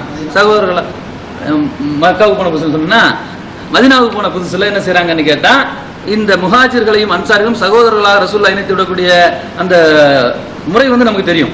அப்படி இணைத்து விடக்கூடிய சகோதரர்கள்ல அப்துர் ரஹ்மான் இப்னு அவுஃப் ரலியல்லாஹு அன்ஹு அவர்களை இன்னொரு சஹாபியோட ரசூலுல்லாஹ் வந்து நீங்க 2 பேரும் சகோதரர்கள்னு சொல்றாங்க. அவர் என்ன செய்யறாருன்னு கேட்டா, உடனே அப்துர் ரஹ்மான் வீட்டுக்கு அழைச்சிட்டு போய், இதுதான் என்னுடைய வீடு, இதுல உங்களுக்கு பாதி, இது என்னுடைய இந்த சொத்து, இதுல உங்களுக்கு பாதி, இப்படி எல்லாத்துலயும் பாதி பாதின்னு சொல்லிட்டு வரக்கூடிய ஒரு இறுதியாக என்ன செய்யறாருன்னு கேட்டா, எனக்கு 2 மனைவிகள் உண்டு, எந்த மனைவி வேணும் நீங்க சொல்லுங்க, நானா கூட முடிவு பண்ண மாட்டேன், ஒன்னு நான் அதை வந்து தலாக் பண்றேன், அதையும் நீங்க கட்டிக்கங்க அப்படிங்கிறார். இவர் A to Z எல்லாத்துலயும் பாதி தரேன்னு இவர் சொன்னாலும் அப்துர் ரஹ்மான் இப்னு எனக்கு எதுவும் வேண்டாம், கடைவிதி எங்க இருக்குன்னு காட்டுங்க, என் வேலையை நான் பாத்துக்கிறேன் அவர் போயிட்டார். ரசூலுல்லாஹ் சொன்னதன் அடிப்படையில் இவர் எல்லாத்துலயும் பாதி கொடுக்குறேன்ட்டாங்க. ஆனா இவர் எதையுமே ஏற்றுக்கொள்ளவே இவர் கடைவிதிக்கு போயிட்டாங்க. இவ்வளவுதான் புகாரில் வரக்கூடிய ஹதீஸ். இந்த ஹதீஸை வச்சுக்கிட்டு எப்படி ஒரு மனைவியை வந்து மனைவியுடைய அனுமதி இல்லாமல் நான் தலாக் குறை நீ கட்டிக்கேன்னு ஒருத்தர் சொல்லலாம்? இது வந்து என்ன செய்யுது, இடருது. அப்ப மார்க்கத்துக்கு முரணாக இருக்குது. அப்ப நம்ம விருப்பத்துக்கு நம்முடைய மனைவியை தலாக் பண்ணி அடுத்தவனை கட்டி வச்சிடலாமா? தலாக் பண்றதுக்கும் காரணம் வேணும், அடுத்தவரை கட்டி வைக்கிறதுக்கு அந்த மனைவியுடைய அனுமதி வேணும் அப்படின்னு சொல்லி கேட்கும் பொழுது யாருமே இதுக்கு பதில் சொல்ல ரொம்ப இது பண்ணும். அப்ப என்கிட்ட வந்து கேட்கும்போது நான் வந்து சொன்னேன், இது என்ன நீங்க ஹதீஸ்னு முதல்ல சொல்றீங்களே, இதுல ரசூலுல்லாஹ் எங்க சம்பந்தப்படுறாங்க? மதீனாவுக்கு போன புதுசுலன்னு சொன்னா அந்த அன்சாரி தோழர்கள் அப்போதுதான் இஸ்லாத்தை ஏற்றிருக்கின்றார்கள். அவங்களுக்கு இஸ்லாமிய அறிவு முழுமையாக கிடையாது. சகோதரர் என்று அல்லாஹ்வுடைய தூதர் சொன்னோன்னா ஆர்வ கோளாறுல எல்லாத்துலயும் பாதியை தர்ற மாதிரி அவர் மனைவியும் ஒன்று தர்றேன்னு அவர் வாய் தவறியோ அல்லது என்ன சொல்றது ஓவர் ஸ்மார்ட்டா சொல்லிட்டாரு. ஆனா இதை சொன்ன தகவலும் ரசூலுல்லாஹ்வுடைய காதுக்கு போகல. அவர் சொன்னது சரின்னு ரசூலுல்லாஹ் பாராட்டவில்லை. ரசூல் ஸல்லல்லாஹு அலைஹி வஸல்லம் அனுமதித்ததாகவோ குர்ஆன் அனுமதிச்சது இதுல எதுவுமே இல்லை. இது ஒரு வரலாற்றில் நடந்த ஒரு சம்பவம். இதுல இருந்து நம்ம என்ன படிப்பினை பெறலாம்னு சொன்னா அவருடைய இந்த ஆர்வத்தை தான் நாம வந்து பார்க்கலாம். இது அவர் சொன்னதோட தான் இருக்குதே தவிர அது செயலாக்கப்படவில்லை. அது வந்து இவர் தலாக் சொல்லி அப்துர் ரஹ்மான் கட்டி வச்சா ரசூல் ஸல்லல்லாஹு அலைஹி வஸல்லம் வந்து நிக்கா ஓதிருப்பாங்களா? ரசூல் ஸல்லல்லாஹு அலைஹி வஸல்லம் பெண்ணிடம் வந்து அனுமதி கேட்காத திருமணத்தை எப்படி ரசூல் ஸல்லல்லாஹு அலைஹி வஸல்லம் ரத்து செய்யறாங்க? அப்ப இந்த அடிப்படையில் நாம வந்து பார்க்கும் பொழுது இது முதல்ல இது வந்து ஹதீஸே கிடையாது. 2வது இது வரலாற்று சம்பவம். சஹாபிகள் என்று நாம சொன்னாலும் அந்த சஹாபி அந்த வருஷத்துல தான் என்ன செய்யறாரு, இன்னும் சொல்ல போனா அன்னைக்கு கூட இஸ்லாத்தை ஏற்றவராக இருக்கலாம். ரசூல் ஸல்லல்லாஹு அலைஹி வஸல்லம் மதீனாவுக்கு போன அன்னைக்கு அவர் இஸ்லாத்தை ஏற்றிருக்கலாம். அந்த அன்பின் வெளிப்பாடாக பாதியை நான் தர்றேன்னு சொல்லி கூட்டு வீட்டுக்கு போயிட்டு வீட்டில் இந்த தகவலை அவர் அப்துல் ரஹ்மான் இப்னு அவுஃப் கிட்ட சொல்லியிருக்கிறாரு. அதை எதுவுமே அப்துல் ரஹ்மான் இப்னு அவுஃப் வந்து பொருட்படுத்தாம எனக்கு கடைவீதி கட்டின அவரும் புறப்பட்டு போயிட்டார். அப்ப பிற்காலத்தில் இந்த செய்தி புகாரில இடம் பெற்றிருக்குன்னு சொன்னா அவர்களுடைய அந்த தியாக தன்மையை தான் நாம வந்து அங்க வந்து பாடமாக எடுத்துக்கொள்ள வேண்டும் அல்லாமல் இது மார்க்க சட்டத்திற்கு உதவாத ஒரு சம்பவம். ஏன்னா இது ஹதீஸே கிடையாதுன்னு நான் வந்து சொன்னேன். அப்ப இதுல உங்களுக்கு எப்படி இந்த ஹதீஸ் விளங்குதோ இந்த மாதிரி தான் நாம அந்த ஹதீஸையும் விளங்கணும். அல்லாஹ்வுடைய தூதர் சம்பந்தப்படாத எதுவுமே சட்டமாக ஆகாது. அப்ப இந்த ரெண்டு விஷயங்கள் தான் நான் வந்து அந்த ஹதீஸ் இல்லை அப்படின்னு சொன்னேன்னு சொன்னா இந்த கோணத்துல தான் நான் சொன்னேனே தவிர ஹதீஸ் இல்லைன்னு சொல்றேன்னு வச்சுங்க இப்படி விளங்குவோமே. நான் என்ன செய்யறேன், ஒரு ஹதீஸ் இருக்கவே அது இல்லைன்னு மறுத்துடுறேன், அல்லது இல்லாத ஒன்றை இப்படி ஒரு ஹதீஸ் இருக்குன்னு சொல்லிடுறேன். இப்படி சொல்றதுனால எனக்கு கிடைக்கக்கூடிய பலன் என்ன? பல நாட்கள் கஷ்டப்பட்டு நம்ம வந்து ஒரு சில தியாகங்களை பண்ணி தான் போய் மார்க்கத்தை சொல்றோம். இப்படி சொல்லும் பொழுது இப்படி ஒரு சொல்லையோ ஒரு செயலையோ இல்லாத இருக்குன்னு சொல்லி இருக்கிறது இல்லைன்னு சொல்லி நான் சொன்னேன்னு சொன்னா மறுமையில் நிக்க வச்சு அல்லாஹ் விசாரிப்பான். உங்க முன்னாலதான் விசாரிப்பான். என்ன உங்களை மறுமையில வந்து என்னை விசாரிக்கக்கூடிய ரப்பு தனியா கூட்டு போய் உங்க முன்னால விசாரிப்பான். இப்படி சொன்னியே உங்களுக்கு முன்னால என்ன சொல்லி முன்னில் நடந்த விஷயம் தானே. அப்ப என்ன பதில் சொல்ல முடியும்? அப்ப எனக்கு கிடைக்கக்கூடிய அந்த இழிவு இருக்கு, அதை நான் அஞ்சக்கூடாதா? ஏன்னா மார்க்கம் சொல்லக்கூடியவர்களுக்கு என்று மார்க்கத்தில் அழகான முன்மாதிரி இருக்கிறது. கேட்கறதுக்கு மட்டும் முன்மாதிரி, ருக்குவுக்கு முன்மாதிரி, சஜிதாவுக்கு முன்மாதிரி நடக்கலாம். தனிப்பட்ட மனிதன்ட்ட ஒரு சில தவறுகள் இருக்கலாம், அது வேற பிரச்சனை. மார்க்கத்தை சொல்லும் பொழுது நம்ம வந்து மார்க்கத்தை தான் சொல்லணும். அப்போ அல்லாஹ்வுடைய தூதர் ரசூல் ஸல்லல்லாஹு அலைஹி வஸல்லம் சொல்லக்கூடிய ஒரு ஹதீஸ் நாம அபூதாவுதுல வந்து பார்க்கிறோம். மறுமையில வந்து ஒரு மனிதன் அவனுடைய குடல் வந்து வெளியில கிடக்கும். அதை சுமக்க முடியாத ஒரு சுமையாக அதை எடுத்துக்கிட்டு கழுதை செக்கை சுத்துவது போல் சுத்தி கொண்டு இருப்பான் அப்படின்னு ரசூல் ஸல்லல்லாஹு அலைஹி வஸல்லம் சொல்றாங்க. அப்ப இது ஏன் இந்த அதாபு தெரியுங்களா? இதை அந்த நரக வேதனையில இருக்கக்கூடிய மக்கள் அதை வந்து பார்ப்பாங்க. பார்த்துட்டு இது ஏதோ தெரிஞ்ச முகமா இருக்கிறது அப்படின்னு நெருங்கி வரும் பொழுதுதான் தெரியும், என்னப்பா நீ உலகத்துல வந்து நமக்கு நன்மை ஏவி தீமையை தடுத்து கொண்டல்லவா இருந்தாய், உனக்கா இந்த இழிவு தரும் வேதனை? இவனும் நரகத்துலாம் கிடக்கிறான், இவன் மட்டும் சொர்க்கத்தை எட்டி பார்த்தா பேசுறான், இவன் அங்கதான் இருக்கிறான். அப்ப இவன் கேட்கும் பொழுது அவன் வந்து சொல்லுவானா, நான் உங்களுக்கு நன்மையை ஏவினேன், ஆனால் அந்த நன்மையை நான் செய்யக்கூடியவனாக இல்லை. உங்களுக்கு நான் தீமையை தடுத்தேன், ஆனால் அந்த தீமையை எனக்கு நானே தடுத்துக் கொள்ளவில்லை. அதனால என்னுடைய இறைவன் எனக்கு இந்த வேதனை கொடுத்திருக்கிறான். சொன்னவனு அங்க, கேட்டவனு அங்க. கேட்டவனும் பின்பற்றல, அவனும் நரகத்தில் இருக்கான். ஆனா அவன் இவனை காட்டில அவனுக்கு லேசான வேதனை. அப்ப அந்த சொல்லக்கூடியவர்கள் வந்து மார்க்கத்துல வந்து தெளிவாக இருக்கணும். தன்னுடைய சுயநலனுக்காக மார்க்கத்தை வந்து வளைக்க கூடாது. அப்படி வளைப்புமையானால் மறுமையில தண்டனை இருக்குங்கிறத வந்து எண்ணிக்கொள்ள வேண்டும். அதனால தேவையற்ற விவாதங்கள், அதிகப்படியான விளக்கங்கள் என்று கொடுத்து நம்முடைய அறிவை கொண்டு மார்க்கத்தை கொண்டு போகணுங்கிற அவசியம் நமக்கு இல்லை. இதை நம்ம பல கோணங்கள்ல வந்து விளங்கலாம். அமல்களின் சிறப்புகள் எழுதப்பட்ட நோக்கம் என்ன அப்படின்னு கேட்டீங்கன்னு சொன்னா, உண்மையிலேயே அந்த புத்தகம் எழுதப்பட்ட நோக்கம் ஒவ்வொரு முஸ்லீமையும் தொழக்கூடியவனாக ஆக்க வேண்டும். நோக்கம் தான். அவங்களுடைய நோக்கம் என்னன்னு கேட்டால், இப்படி பெரியார் தொழுதார், இப்படி தொழுதார், இப்படி அம்பு எடுக்கும்போது கூட அலிரலியான அசையாமல் நின்று தொழுதார், தொழுகையில இவ்வளவு பக்தி இருக்குதாட்டுக்கு நம்மளும் தொழுவோம் அப்படின்னு 4 பேர் தொழ மாட்டானா என்ற ஒரு ஆதங்கத்துல தான் அவங்க என்ன செய்யறாங்க, எழுதுறாங்க. ஆனா நாம எப்படி விமர்சிக்கிறோம்? அதை மார்க்கத்துக்கு முன்னாடி எப்படி எழுதலாம், விமர்சிக்கிறோமா இல்லையா? அந்த மாதிரி நாளைக்கு நம்மளை யாரும் விமர்சிக்காம இருக்கணும்னு சொன்னா குர்ஆன்ல இருக்கிறத சொல்லணும், ஹதீஸ்ல இருக்கிறத சொல்லணும். சொந்த கருத்துக்களை சொல்லியோ, ஹலாலை ஹராமாக்கியோ, ஹராமை ஹலாலாக்கியோ மக்களை மார்க்கத்தின் பால் இழுக்க வேண்டிய அவசியம் எந்த மார்க்க அறிஞருக்கும் கிடையாது. எத்தனை நபர் இஸ்லாத்தின் பால் ஈர்த்தா என்று அல்லாஹ் கேட்க மாட்டான், நீ என்னத்தை சொன்னேன்னு தான் கேட்போம். அதே மாதிரி நாம வந்து மக்கள் வந்து எல்லாரும் வந்து இந்த கொள்கைக்கு வந்துடணும் அப்படிங்கிறதுக்காக ஒரு மாயாஜால வேலையெல்லாம் காட்ட வேண்டிய அவசியமோ, கூட்டத்தை வந்து திரட்டி காட்டணுங்கிற அவசியமோ மார்க்க அறிஞர்களுக்கு தேவையில்லை, எனக்கும் தேவையில்லை.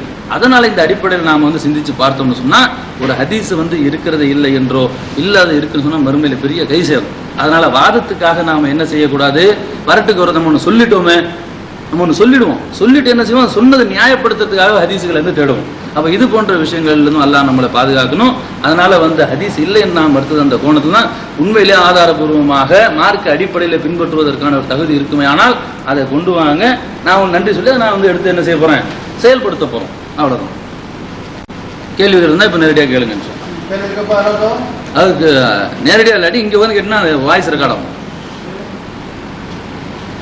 இதுல உட்காந்து இன்சர்ல உட்காந்து நேராக உட்காந்து, இல்லைன்னா இங்க வாங்க, பெட்ரு. இங்க வந்தீங்கன்னா ஹயர் நல்லா இருக்கு கேள்வி கேட்குறது. சரி, ஓகே. இப்போ திருமணத்துல வந்து இப்போ நீங்க கலந்துக்கலாம். இப்போ மகர் கொடுத்து முடிக்கக்கூடிய திருமணத்துல கலந்துக்கிடலாம். அதே மாதிரி வரதட்சணை வாங்கக்கூடிய திருமணத்திலே நீங்க வந்து கலந்து சாப்பிடலாம்னு வந்து சொல்லியிருக்கீங்க. அப்போ அதை வரதட்சணை கொடுத்து திருமணம் அந்த கல்யாணத்தை சாப்பிட முடியாதுன்னு சொன்னா, இப்போ நிக்கா எழுதுறாங்க, நிக்கா வந்து நபியுடைய சுன்னத்து வழிமுறை அப்படிதானே.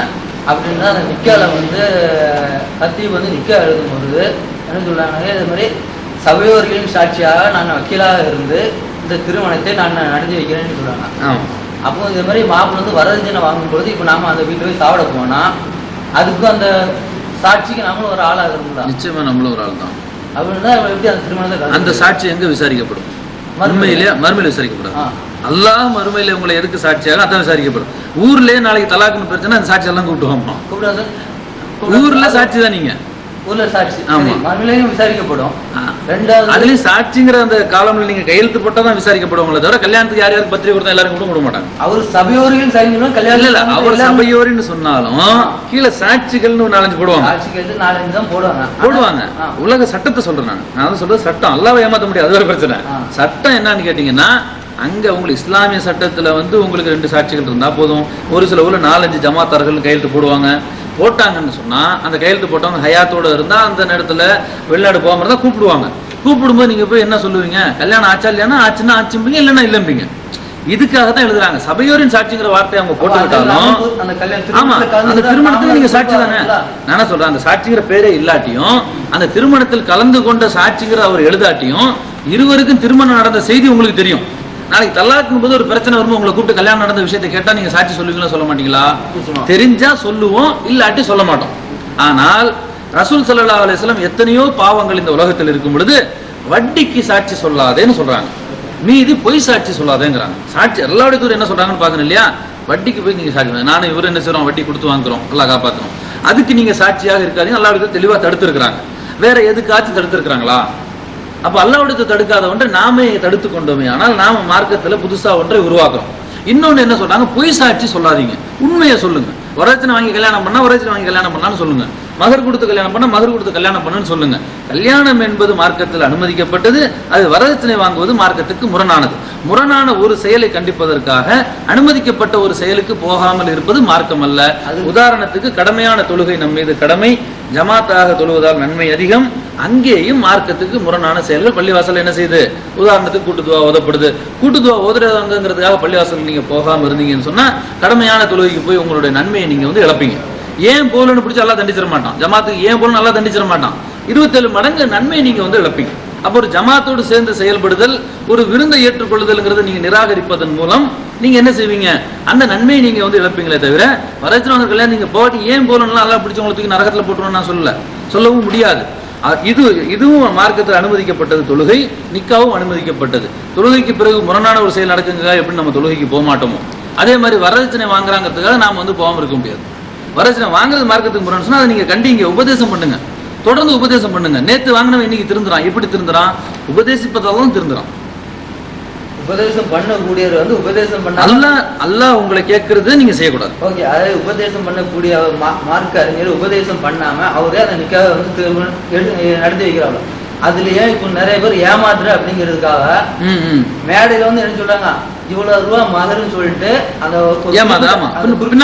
மட்டும் சொல்றாங்க. ஆனா இப்ப வந்து நிக்கா புக்ல வந்து மாப்பிள்ள எவ்வளவு 1 லட்ச ரூபானா இப்ப 1 லட்ச ரூபா வாங்கன்னு சொல்லி நிக்கா புக்ல எழுதுறாங்க.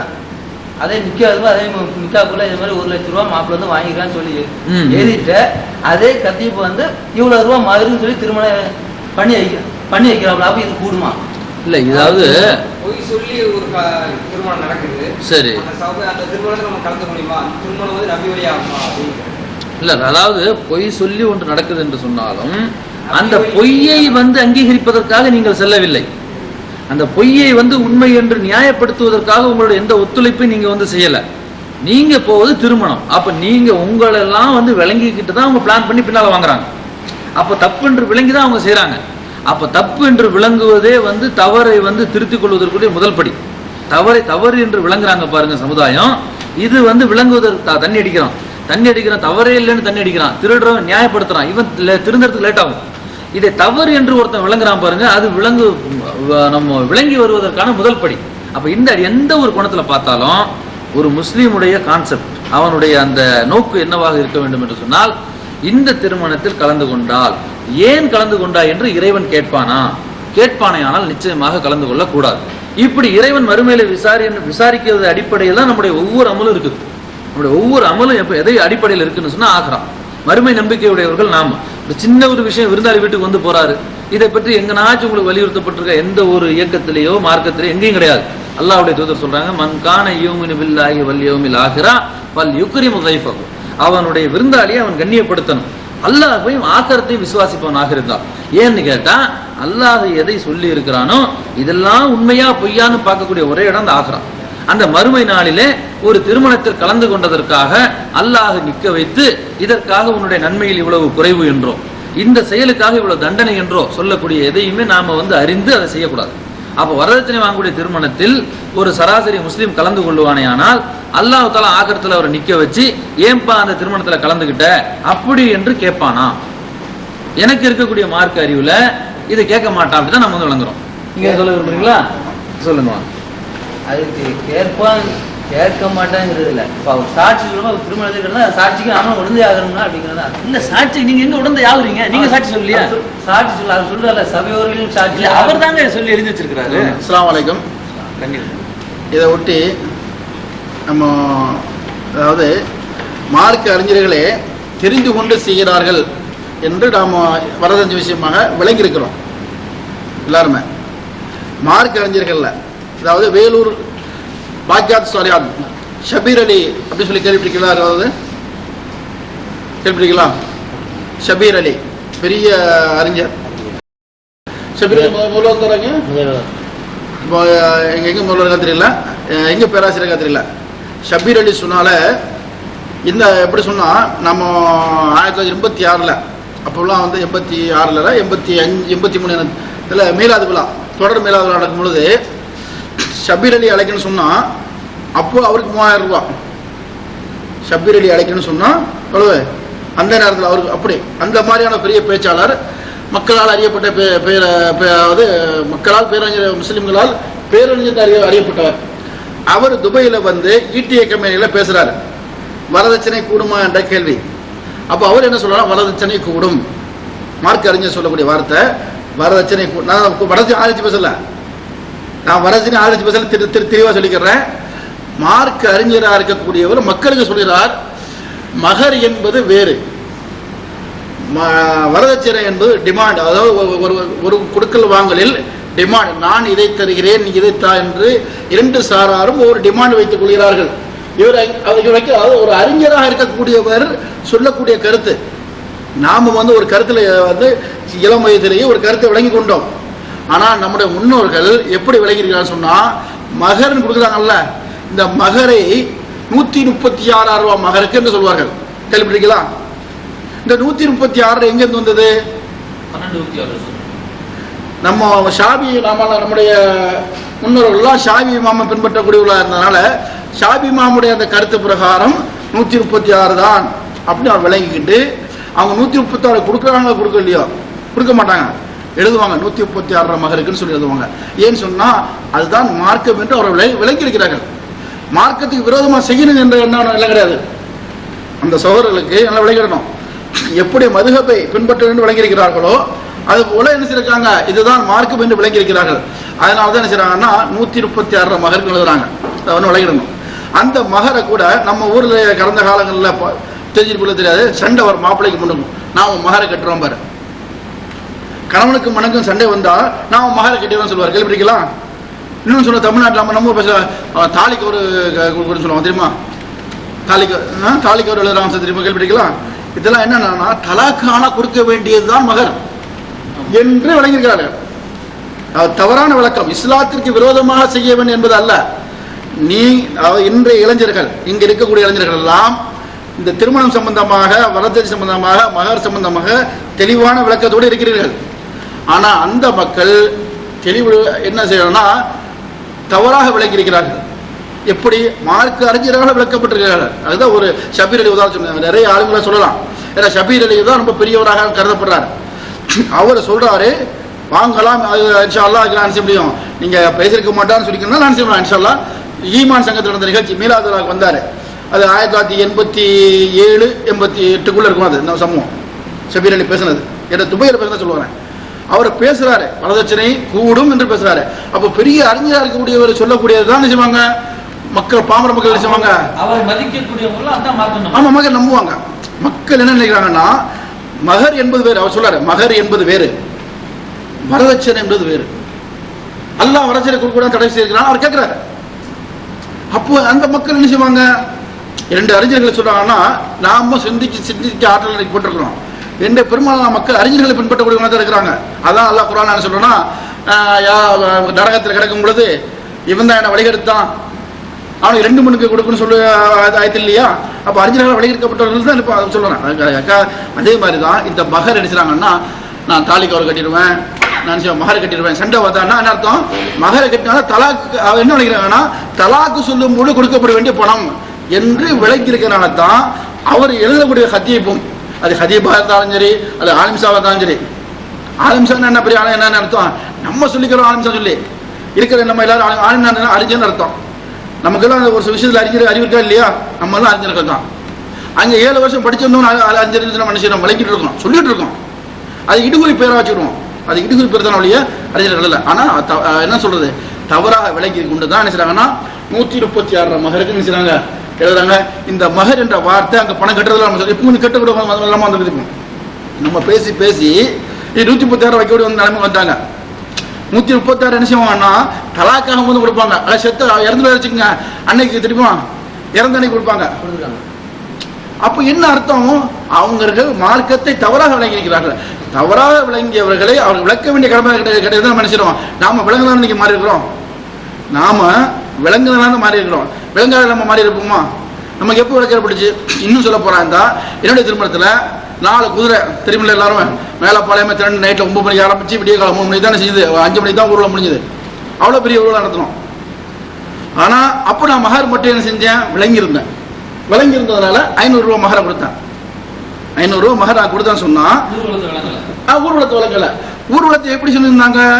என்ன யோசனைன்னா, திருமணம் என்பது 1000 காலத்து பயிர், சொர்க்கத்தில் செய்யக்கூடியது. பெற்றோர்கள் இன்னும் சொல்ல போனா என்னோட நண்பருக்கு எழுதினேன், நான் திருமணத்தை வந்து கொட்டு இதெல்லாம் நான் தவிர்க்க விரும்புறேன்னு சொல்லி எழுதும் பொழுது என்னோட சகோதரர் எழுதுறானா, நண்பர் எழுதுறாரு, கொரோனாயத்தில் எழுதி அல்லாஹ் பெற்றோருக்கு என்ன செய்யணும்? கட்டுப்படணும்னு சொல்றான். ஆகவே நீங்க என்ன செய்யாதீங்க, பெற்றோருக்கு மாறு செய்யாதீங்கன்னு சொல்றாரு. எது விஷயத்துல? மார்க் விஷயத்திலே சொல்றாரு.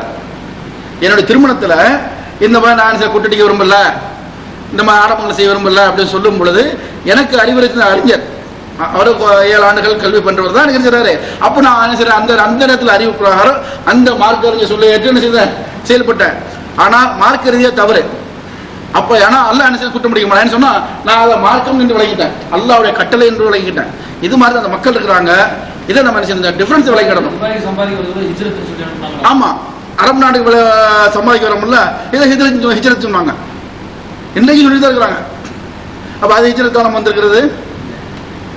அந்த அந்த மக்கள் அந்த மதீனா அந்த மாதிரி ஹிஜ்ரத். ஆனா அந்த மாதிரி அந்த நண்பன் சொல்லி தான் செஞ்சாங்க, அனுப்பி வச்சிருக்காங்க, இன்னும் அனுப்பிட்டு இருக்காங்க. இன்னும் சொல்ல போறாங்க, நிறைய போயிட்டு இருக்கு அந்த சப்ஜெக்ட் போனா தான். ஆனா மக்கள் விளங்காம செய்யறார்கள் என்பது மட்டும் என்ன செய்யணும், விளங்கணும். அடுத்து வாங்க, கசர் தொழுகையை பற்றி வந்து நிறைய பேர் தொழுதுகிட்டும் இருக்கிறாங்க. விசிட்ல வர்றாங்க பாத்தீங்களா, விசிட்ல வரக்கூடியவங்க வந்து கசர் தொழுதுகிட்டு ஒரு 2 மாசம் 3 மாசம் தங்கினா போகக்கூடியவங்களும் இருக்கிறாங்க. தொடர்ந்து விசாவில் இருக்கக்கூடியவர்கள் கூட ஒரு சிலர் என்ன செய்யறாங்கன்னா இங்க கசர் தொழுதுகிட்டு இருக்கிறாங்க. அப்போ அவர்கள இடத்துல வந்து அவங்க வைக்கக்கூடிய வாதம் என்ன அப்படின்னு சொன்னா, பயணத்துல போனா கசர் தானே, சொந்த ஊர்ல இருந்தா கசர் இல்லை. அப்ப நாம இங்க வந்து பயணம் தானே வந்திருக்கிறோம், நம்மளுடைய சொந்த ஊர் எதுன்னு கேட்டா துபாய்னு சொல்லுவோமா? சொல்ல மாட்டோம். அப்ப சொந்த ஊர் நம்மளுதுங்கிறது ஊர்ல தான் இருக்குது. அப்ப அந்த ஊர்ல மட்டும்தான் நாம வந்து முழுமையாக தொழுகணும். அங்க இருந்து புறப்பட்டு இங்க வந்து எத்தனை நாள் இருந்தாலும் நம்ம வந்து கசரை வந்து தான் தொழுகணும் அப்படி என்று சொல்லி தொழுது கொண்டிருந்தாலும் பொதுவாக கசர் தொழுகை ஏன் வந்து அனுமதிக்கப்படுகின்றது? அதனுடைய நோக்கம் என்ன? கசர் அனுமதித்த பிறகும் அதை வந்து 4 முழுமையாக தொழுதால் அது கசருக்கு மாறுதலாம். அல்லாஹ்வுடைய தூதருடைய கூற்றை வந்து நாம வரம்பு மீறி செய்யறோமா? இப்படிலாம் நாம விளங்குறதுக்கு கசருக்குரிய எல்லா ஹதீஸுகளையும் நாம வந்து என்ன செய்யணும்னு கேட்டா விளங்கணும். கசரை பற்றி இருக்கக்கூடிய மார்க்க சட்டம் என்னங்கிறத நாம பொதுவாக விளங்கும் பொழுது எது சரி எது தவறுங்கிறது ரொம்ப எளிமையாக விளங்கிடும். எந்த விஷயத்துக்கும் இதுதான், எந்த ஒரு விஷயமாக இருந்தாலும் அதை பற்றி அல்லாஹ்வும் அல்லாஹ்வுடைய தூதரும் முழுசாக நாம வந்து படிக்கணும். ஒரு ஆயத்தை விட்டுட்டு ஒரு ஆயத்தை மட்டும் சொல்லும் பொழுது எத்தனையோ விதமான மாறுபட்ட பொருளை கொடுத்து விட முடியும் என்பதற்கு நாம கடந்த கால பல உதாரணங்களை பார்த்திருக்கிறோம். அல்லாஹ் உதாரணம் சொல்றான், இறந்தவர்கள் வந்து உயிரோடு இருக்கிறாங்க, அல்லாஹ்வுடைய பாதையில கொல்லப்பட்டவங்க குர்ஆன்ல வசனம் இருக்குது. அப்ப அதை சொல்லியே என்ன செஞ்சாங்கன்னு கேட்டா தர்காவெல்லாம் நியாயப்படுத்தினாங்க ஒரு காலத்துல. அப்படிதான் அல்லாஹ் சொன்னா எடுத்து பார்க்கும் முழு வசனத்தை படிக்கும் நமக்கே ஆச்சரியமா இருக்குது. அல்லாஹ் இந்த அர்த்தத்துல சொல்லல அப்படின்னு சொல்லி. அப்போ கசர் ஒரு உதாரணத்தை நீங்க வந்து பார்க்கலாம். இன்னைக்கு பல்வேறு மதகுகளாக பிரிந்து இருக்கக்கூடிய முஸ்லிம்கள் அல்லாஹு அக்பர் என்று சொல்லி கையை கட்ட மாட்டாங்க. ஹம்பலி மதகுன்னு நினைக்கிறேன். அல்லாஹு அக்பர்னு சொல்லி கையை தொங்க விட்டுருவாங்க. ஏன் அவங்க என்ன அதுக்கு சொல்றாங்க அப்படின்னு கேட்டா, ரசூல் ஸல்லல்லாஹு அலைஹி வஸல்லம் அல்லாஹு அக்பர் என்று கையை வந்து உயர்த்தினார்கள். தக்பீர் வந்து அந்த கட்டினார்கள் வார்த்தை நம்ம தமிழ்ல தானே சொல்றோம், அந்த கட்டினார்கள் அரபியில வராது. வந்து இந்த மாதிரி இருக்கிறனால அந்த ஹதீஸை மட்டும் வச்சிருக்காங்க. அதற்கு பிறகு இந்த நெஞ்சின் மீதோ அல்லது இந்த நெஞ்சுக்குழி மீதோ வந்து கையை கட்டினார்கள் என்ற ஹதீஸ் அந்த இமாமுக்கு கிடைக்கவே இல்லை. அப்ப அவர் வந்து தொழுகையை வந்து வரையறுக்கும் பொழுது இந்த கேப் வந்து என்ன செய்யுதுன்னு கேட்டா அந்த ஹதீஸ் வந்து அங்க இல்லை. அங்க இல்லாதனால அங்க வந்து கட்டணுங்கிற ஹதீஸ் இல்லைன்னு சொல்லிட்டு அந்த இமாம மட்டும் பின்பற்றனால அவங்க அல்லாஹ் விரும்பாங்க, ருக்கு சஜிதா எல்லாம் செய்வாங்க, கையை மட்டும் கட்ட மாட்டாங்க, தொங்க விட்டுக்குவாங்க. இது என்ன காரணம்? எல்லா ஹதீஸும் அவங்களுக்கு கிடைக்காதது காரணம். அபு ஹனீஃபா ரஹ்மத்துல்லாஹி அலைஹி கிட்ட போயிட்டு ஒருத்தர் வந்து கேட்கிறாரு, மலை தொழுகையை பற்றி கேட்கிறாரு. மலை தொழுகையை பற்றி கேள்வி கேட்கும் பொழுது அவர் என்ன பதில் சொல்றாருன்னு கேட்டா, மலைக்கு தொழுகையா அப்படிலாம் எதுவும் மார்க்கத்துல கிடையாது அப்படின்னு சொல்றாரு. அப்ப இதுல இருந்து நாம என்னன்னு கேட்டா, ஏன்னா அவங்க பெரும்பாடுபட்டு எல்லா ஹதீஸையும் ஒன்று திரட்டும் பொழுது எல்லா ஹதீஸையும் ஏறத்தாழ நாம ஒன்றுபடுத்திட்டோம் அப்படிங்கிற ஒரு எண்ணம். அப்படி இருந்து சொல்றாங்க, எனக்கு நான் சொன்னதுக்கு மாற்றமாக அல்லாஹ்வுடையதற்குரியதாக ஒரு கூற்று கிடைத்தால் அதை எடுத்துக்கொள்ளுங்கள், இதை தூரப்படுங்கள். இதுதான் வந்து ஒவ்வொரு இமாமும் சொன்ன கருத்து. இந்த அடிப்படையில தான் நாம என்ன செய்யறோம்னு கேட்டா, பின்னால வந்து இப்போ நம்ம அனஃபியாக்கள் இருக்கக்கூடிய பகுதி எல்லாம் வந்து திருச்சி மாவட்டம், நான் இங்கெல்லாம் வந்து இதுதான் அதிகம் வந்து மலை தொழுகை வந்து தொழவே மாட்டாங்க. இப்போ கொஞ்சம் இந்த வெளிநாடுகளுக்கெல்லாம் வந்து போயிட்டு இங்கெல்லாம் மலை தொழுகை தொழுகிறத பார்த்துட்டு இப்போ என்ன செய்யறாங்க, அந்த தொழுகையை வந்து தொழுகிறாங்க. அது அவங்க பின்பற்றக்கூடிய மதகுக்கு முரணானதுங்கிறது அவங்க விளங்க மாட்டேங்கிறாங்க. ஆனா மார்க்கத்தில் இருக்கிறது முரண், அந்த முரண் சொல்ல வரலாம், விளங்குறதுக்காக சொல்றேன். அப்போ எப்படி வந்து ஒரு செயலை வந்து நாம வந்து இல்லை என்றும் இருக்கு என்றும் வாதிடுவதெல்லாம் எப்போ வரும்னு கேட்டீங்கன்னா, அதை பற்றிய முழுமையான அறிவு இல்லாத பொழுதுதான். அதனால கசர் தொழுகை பற்றி இந்த மாதிரிலாம் பிரச்சனை வருவதற்கு கசர் தொழுகை பற்றிய முழுமையான ஹதீஸுகள் வந்து நமக்கு வந்து தெரியணும். இந்த கசர் தொழுகையிலே வந்து ரசூல் ஸல்லல்லாஹு அலைஹி வஸல்லம் நேரடியாக சொல்லக்கூடிய ஹதீஸுகள் கொஞ்சம், ரசூலுல்லாஹ் செய்ததாக சொல்லக்கூடிய ஹதீஸுகள் தான் அதிகம். இதெல்லாம் பிறர் சொல்லுவதெல்லாம் வந்து நமக்கு வந்து சட்டங்களாக ஆகாது, ஆனால் செய்திகளாக அதை நாம் எடுத்துக்கொள்ள வேண்டும். அதுல ஒண்ணு இப்னு உமர் ரலியல்லாஹு அன்ஹு அறிவிக்கக்கூடிய ஹதீஸ், ரசூல் ஸல்லல்லாஹு அலைஹி வஸல்லம் மக்காவில் 19 நாட்கள் தங்கினார்கள். மதீனாவுக்கு வந்த பிறகு மக்காவுக்கு போறாங்க. 19 நாட்களும் 4 ரக்கத் எல்லாம் இரண்டாகத்தான் தொழுதார்கள். அப்ப இதை வச்சுக்கிட்டு ஒரு சாரார் என்ன சொல்றாங்கன்னு கேட்டா, 19 நாள் வரைக்கும் கசர் செய்யலாம், அதுக்கு மேல செய்யக்கூடாது. ஒரு சாரார் என்ன செய்யறாங்கன்னு கேட்டா, ரசூல் ஸல்லல்லாஹு அலைஹி வஸல்லம் 19 நாள் தான் என்று சொல்லி இருக்கிறாங்களா, அதுக்கு மேல செய்யக்கூடாதுன்னு என்ன தடை இருக்கிறது அப்படி என்று சொல்றாங்க. இப்னு உமர் அவர்களே வந்து 10 நாள் தங்கிட்டு கசர் தொழுதுட்டு ரசூல் ஸல்லல்லாஹு அலைஹி வஸல்லம் வந்து 19 நாள் வரைக்கும் கசர் தொழுது இருக்கிறாங்க, அதனாலதான் நான் 10 நாள் வரைக்கும் தொழுதேன் அப்படி என்று அவர் தன்னுடைய அந்த செயலுக்கு வந்து அல்லாஹ்வுடைய தூதரின் செயலை ஆதாரமாக காட்டுறார். அப்ப இந்த இரண்டிலேயுமே ரசூல் ஸல்லல்லாஹு அலைஹி வஸல்லம் இத்தனை நாட்கள் என்று நேரடியாக வரையறுக்கவில்லை. ரசூல் ஸல்லல்லாஹு அலைஹி வஸல்லம் 19 நாட்கள் தங்கி இருப்பது உண்மை. அப்போ இதுல இருந்து நாம என்ன விளங்கணும், காலகட்டத்தை பொறுத்த வரைக்கும் அல்லாஹ்வுடைய தூதர் வரையறுக்கவில்லை. 19 நாள் என்றோ 10 நாள் என்றோ 3 நாள் என்றோ 2 வருஷம் என்றோ அல்லாஹ்வுடைய தூதர் வரையறுக்காத ஒன்றை வரையறுக்கக்கூடிய அதிகாரம் யாருக்கும் கிடையாது. எவ்வளவு பெரிய இமாமாக இருந்தாலும் அவருக்கு இந்த அதிகாரம் கிடையாது. அப்போ காலகட்டத்தில் வரையறை இல்லைங்கிறத நாம முதல்ல விளங்கிறோம். இரண்டாவதாக விளங்குவது தூரம். இந்த தூரத்தை பற்றி சொல்லும் பொழுது வந்து என்ன சொல்றாங்க அப்படின்னு கேட்டா, ஒருத்தர் அறிவிக்கக்கூடிய அந்த ஹதீஸ்லேயே அனஸ் ரலியல்லாஹு அன்ஹு அறிவிக்கக்கூடிய ஹதீஸ்லேயே அவரே வந்து என்ன செய்றார், சந்தேகத்துல சொல்றார், ரசூல் ஸல்லல்லாஹு அலைஹி வஸல்லம் அவர்கள் 3 மைலோ அல்லது 3 பர்ஸக் அளவோ பயணம் செய்தால் கசர் செய்வார்கள். 3 மைலோ அல்லது 3 பர்ஸகோ. இந்த பர்ஸக் என்பதற்கும் மைல் என்பதற்கும் பெருத்த வித்தியாசம் இருக்குது. 3 மைல்னா 4 கிலோமீட்டர், 3 பர்ஸக்னு சொன்னா 25 கிலோமீட்டர். அப்ப இவ்வளவு பெரிய ஒரு வித்தியாசம் இருக்கிறதுனால அதிகமாக இருப்பதை எடுத்துக்கொண்டால் அதில் சின்னது அடங்கிடும். சின்னதை எடுத்தோம்னா அதிகமா இருக்கிறது அடங்காதுங்கிற அடிப்படையில அந்த அதிகமான தூரத்தையே எடுத்துக்குவோம் அப்படி என்பது ஒட்டுமொத்த அறிஞர்களுடைய ஒட்டுமொத்த கருத்து. இதுல வந்து எடுத்துக்கணும். நம்ம என்ன சொன்னோம் கேட்டா, இது வந்து ஒரு சஹாபி வந்து அறிவிக்கிறார், இதற்கு மாற்றமாக ரசூலுல்லாஹ்வுடைய செயல் இருந்தா செயலை தான் எடுத்துக்கணும். இந்த சஹாபியோட சொல்லு நமக்கு தேவையில்லை சட்டமாக எடுத்துக்கொள்வதற்கு. அப்ப திரும்ப வரும்போது ரசூல் ஸல்லல்லாஹு அலைஹி வஸல்லம் என்ன செய்றாங்கன்னா, ஊர் தெரிஞ்சாலும் கசர் பண்றாங்க. அலி ரலியல்லாஹு அன்ஹு அறிவிக்கக்கூடிய ஹதீஸ், ஊர் தெரியுது கசர் பண்றாங்க. அப்ப ரசூல் ஸல்லல்லாஹு அலைஹி வஸல்லம் இந்த செயல் தான் நமக்கு வந்து தூரத்தை தீர்மானிக்குது. ஊர் தெரிஞ்சாலும் ஊர்ல நீ நுழையல. அப்ப போகும் பொழுது எப்படி ஒரு எல்லை இருக்கும், வர்றதுக்கு அதான் எல்லை. இந்த அடிப்படையில் பார்க்கும் பொழுது ஊரை விட்டு நாம போயிட்டாலே நம்ம என்ன செய்யலாம், அது 3 மைலா இருந்தாலும் 300 மைலா இருந்தாலும் ஊர் பெருசாகவும் இருக்கும் சின்னதாகவும் இருக்கும். ஊரை விட்டு போகும் பொழுதுதான் வசதியின்மை ஏற்படும். ஊருக்குள்ளார இருக்கிறதுக்கு வசதி இருக்காது. துபாய் 25 கிலோமீட்டர் சுற்றுலா இருக்குன்னு சொன்னா இது பார்டருக்கு போயிட்டு 25 கிலோமீட்டர் வந்துட்டேன் அப்படி வண்டியில கிலோமீட்டர் பார்த்துட்டு கசர் செய்யறாங்கன்னு சொன்னா இது என்னமோ கசர் என்பது செய்யப்படவில்லை என்றால் மறுமையில் தண்டிக்கப்படுங்கிற மாதிரியான ஒரு கட்டாய மாதிரி விளங்குறாங்க. அந்த பார்டர்ல போகும்போது நமக்கு பள்ளி இருக்குது, தொழுறதுக்கான நேரம் இருக்குது, ரெஸ்ட் மத்தியானம் 1 மணி நேரம் நமக்கு டியூட்டியில் இருக்குன்னு சொன்னா 4 இருக்கா தொழுறதுதான் சிறந்தது என்பதை சராசரி அடிப்படையாக கூட விளங்காம அந்த கிலோமீட்டர் கணக்கு பண்ணி அது ஒரு பேணக்கூடிய ஒரு சலுகை மாதிரி, கட்டாயம் செய்ய வேண்டிய கடமை மாதிரி அந்த சலுகை விளங்கி என்ன செய்யறாங்க, ஒரு சிலர் தொழுது கொண்டிருக்கிறாங்க. அது வேற பிரச்சனை. அப்ப இந்த மாதிரி தூரத்திலேயும் ரசூல் ஸல்லல்லாஹு வரையறுக்காதனால ஊர் தெரிஞ்சாலும் நம்ம ஊருக்கு வெளியில இருக்கு. ஊருக்கு வெளியிலன்னா அங்க ஊர் என்ற ஒன்று இருக்கக்கூடாது. 4 வீடு அதுல இருந்து தொடர்பு இருந்தாலும் நம்முடைய வீடு 250 மைல் இருந்தாலும் இதெல்லாம் ஒரே சிட்டியாக ஒரு காலத்துல அப்படிதான் ஆகும். இன்னைக்கே துபாயில இருந்து ஷார்ஜாவுக்கு நான் வந்த புதுசுல உங்களுக்கு இங்க இருந்து அங்க எதுவுமே தெரியாது. கொஞ்சம் மேகமூட்டம் இருந்ததுன்னு சொன்ன அந்த டஸ்ட் வருமே, மண்ணெல்லாம் பறக்குமே. அப்போ துபாய் ஷார்ஜாவும் உங்களுக்கு என்ன தெரியாது, இங்க இருந்து பார்த்தா அங்க தெரியாது, ரோடு எல்லாம் காலியா இருக்கும். இன்னைக்கு துபாய் எது ஷார்ஜா எதுன்னு பிரித்து காட்டக்கூடிய அளவுக்கு இல்லாம சேர்ந்துருச்சு. அங்க ஷார்ஜாவும் அஜ்மானும் சேர்ந்துருச்சு. அப்ப அஜ்மானின் அந்த கடைசியில இருந்து இங்க நீங்க ஜபல் அலி போற வரைக்கும் பாத்தீங்கன்னு சொன்னா ஏறத்தாழ 35-40 கிலோமீட்டர் ஒரே ஊராக இருக்குது. இது எல்லையை இது ஷார்ஜா துபாய்னு பேர் வச்சுக்கிட்டது மனுஷன். ஆனால் அல்லாஹ்வுடைய தூதர் சொல்றது என்னன்னு கேட்டீங்கன்னா, வீடு கடைகள் பள்ளி வாசல் இதெல்லாம் முடிஞ்சு நீங்க போனீங்கன்னா பாலைவனம் அல்லது வெறும் ரோடு காடு. அப்போ வசதியை மனிதன் இழந்து விடுகின்றான். ஒரு இடத்துல அமர்ந்து தொழுவதற்கோ ஒது செய்வதற்கான தண்ணியோ இந்த எல்லாம் இழந்து விடும் பொழுதுதான் அவனுக்கு 2 தொழுகைகளை ஒன்றாக சேர்த்துக்கும் பொழுது ஒரே நேரத்து ஓதுவோட அவனுடைய பளு குறையுது. வெளியில போகும் பொழுது வேலை நிமித்தமாக வெளியில போவோம், அந்த வேலையுடைய பழுவு அவனுக்கு பெருசா இருக்கும், தொழுகையும் ஒரு பழுவாக இருக்கக்கூடாது என்று அந்த கசர் நமக்கு அனுமதிக்கப்பட்ட ஒன்றாக இருக்கிறதுனால அல்லாஹ்வுடைய தூதர் வரையறுக்காத தூரத்தை நாம வரையறுக்க வேண்டிய அவசியம் இல்லை. அல்லாஹ்வுடைய தூதர் வரையறுக்காத காலத்தை நாம வரையறுக்க வேண்டிய அவசியம் இல்லை. அதனால ஊரை விட்டு வெளியில போயிட்டோம் அப்படின்னு சொன்னா வசதி இல்லாத இடத்துக்கு போயிட்டோன்னு அர்த்தம். அப்ப இன்னொரு ஊருக்கு போனா அங்கேயும் வசதி இருக்கத்தானே செய்யும். மதீனால இருந்து வழியில வேணா வசதி இல்லாம இருக்கும், மக்காவுக்கு போயிட்டா வசதி இருக்கத்தானே செய்யும். அப்ப அங்கேயே 4 தொழக்கூடாது அப்படின்னு சொன்னா அங்க 4 தான் தொழும்.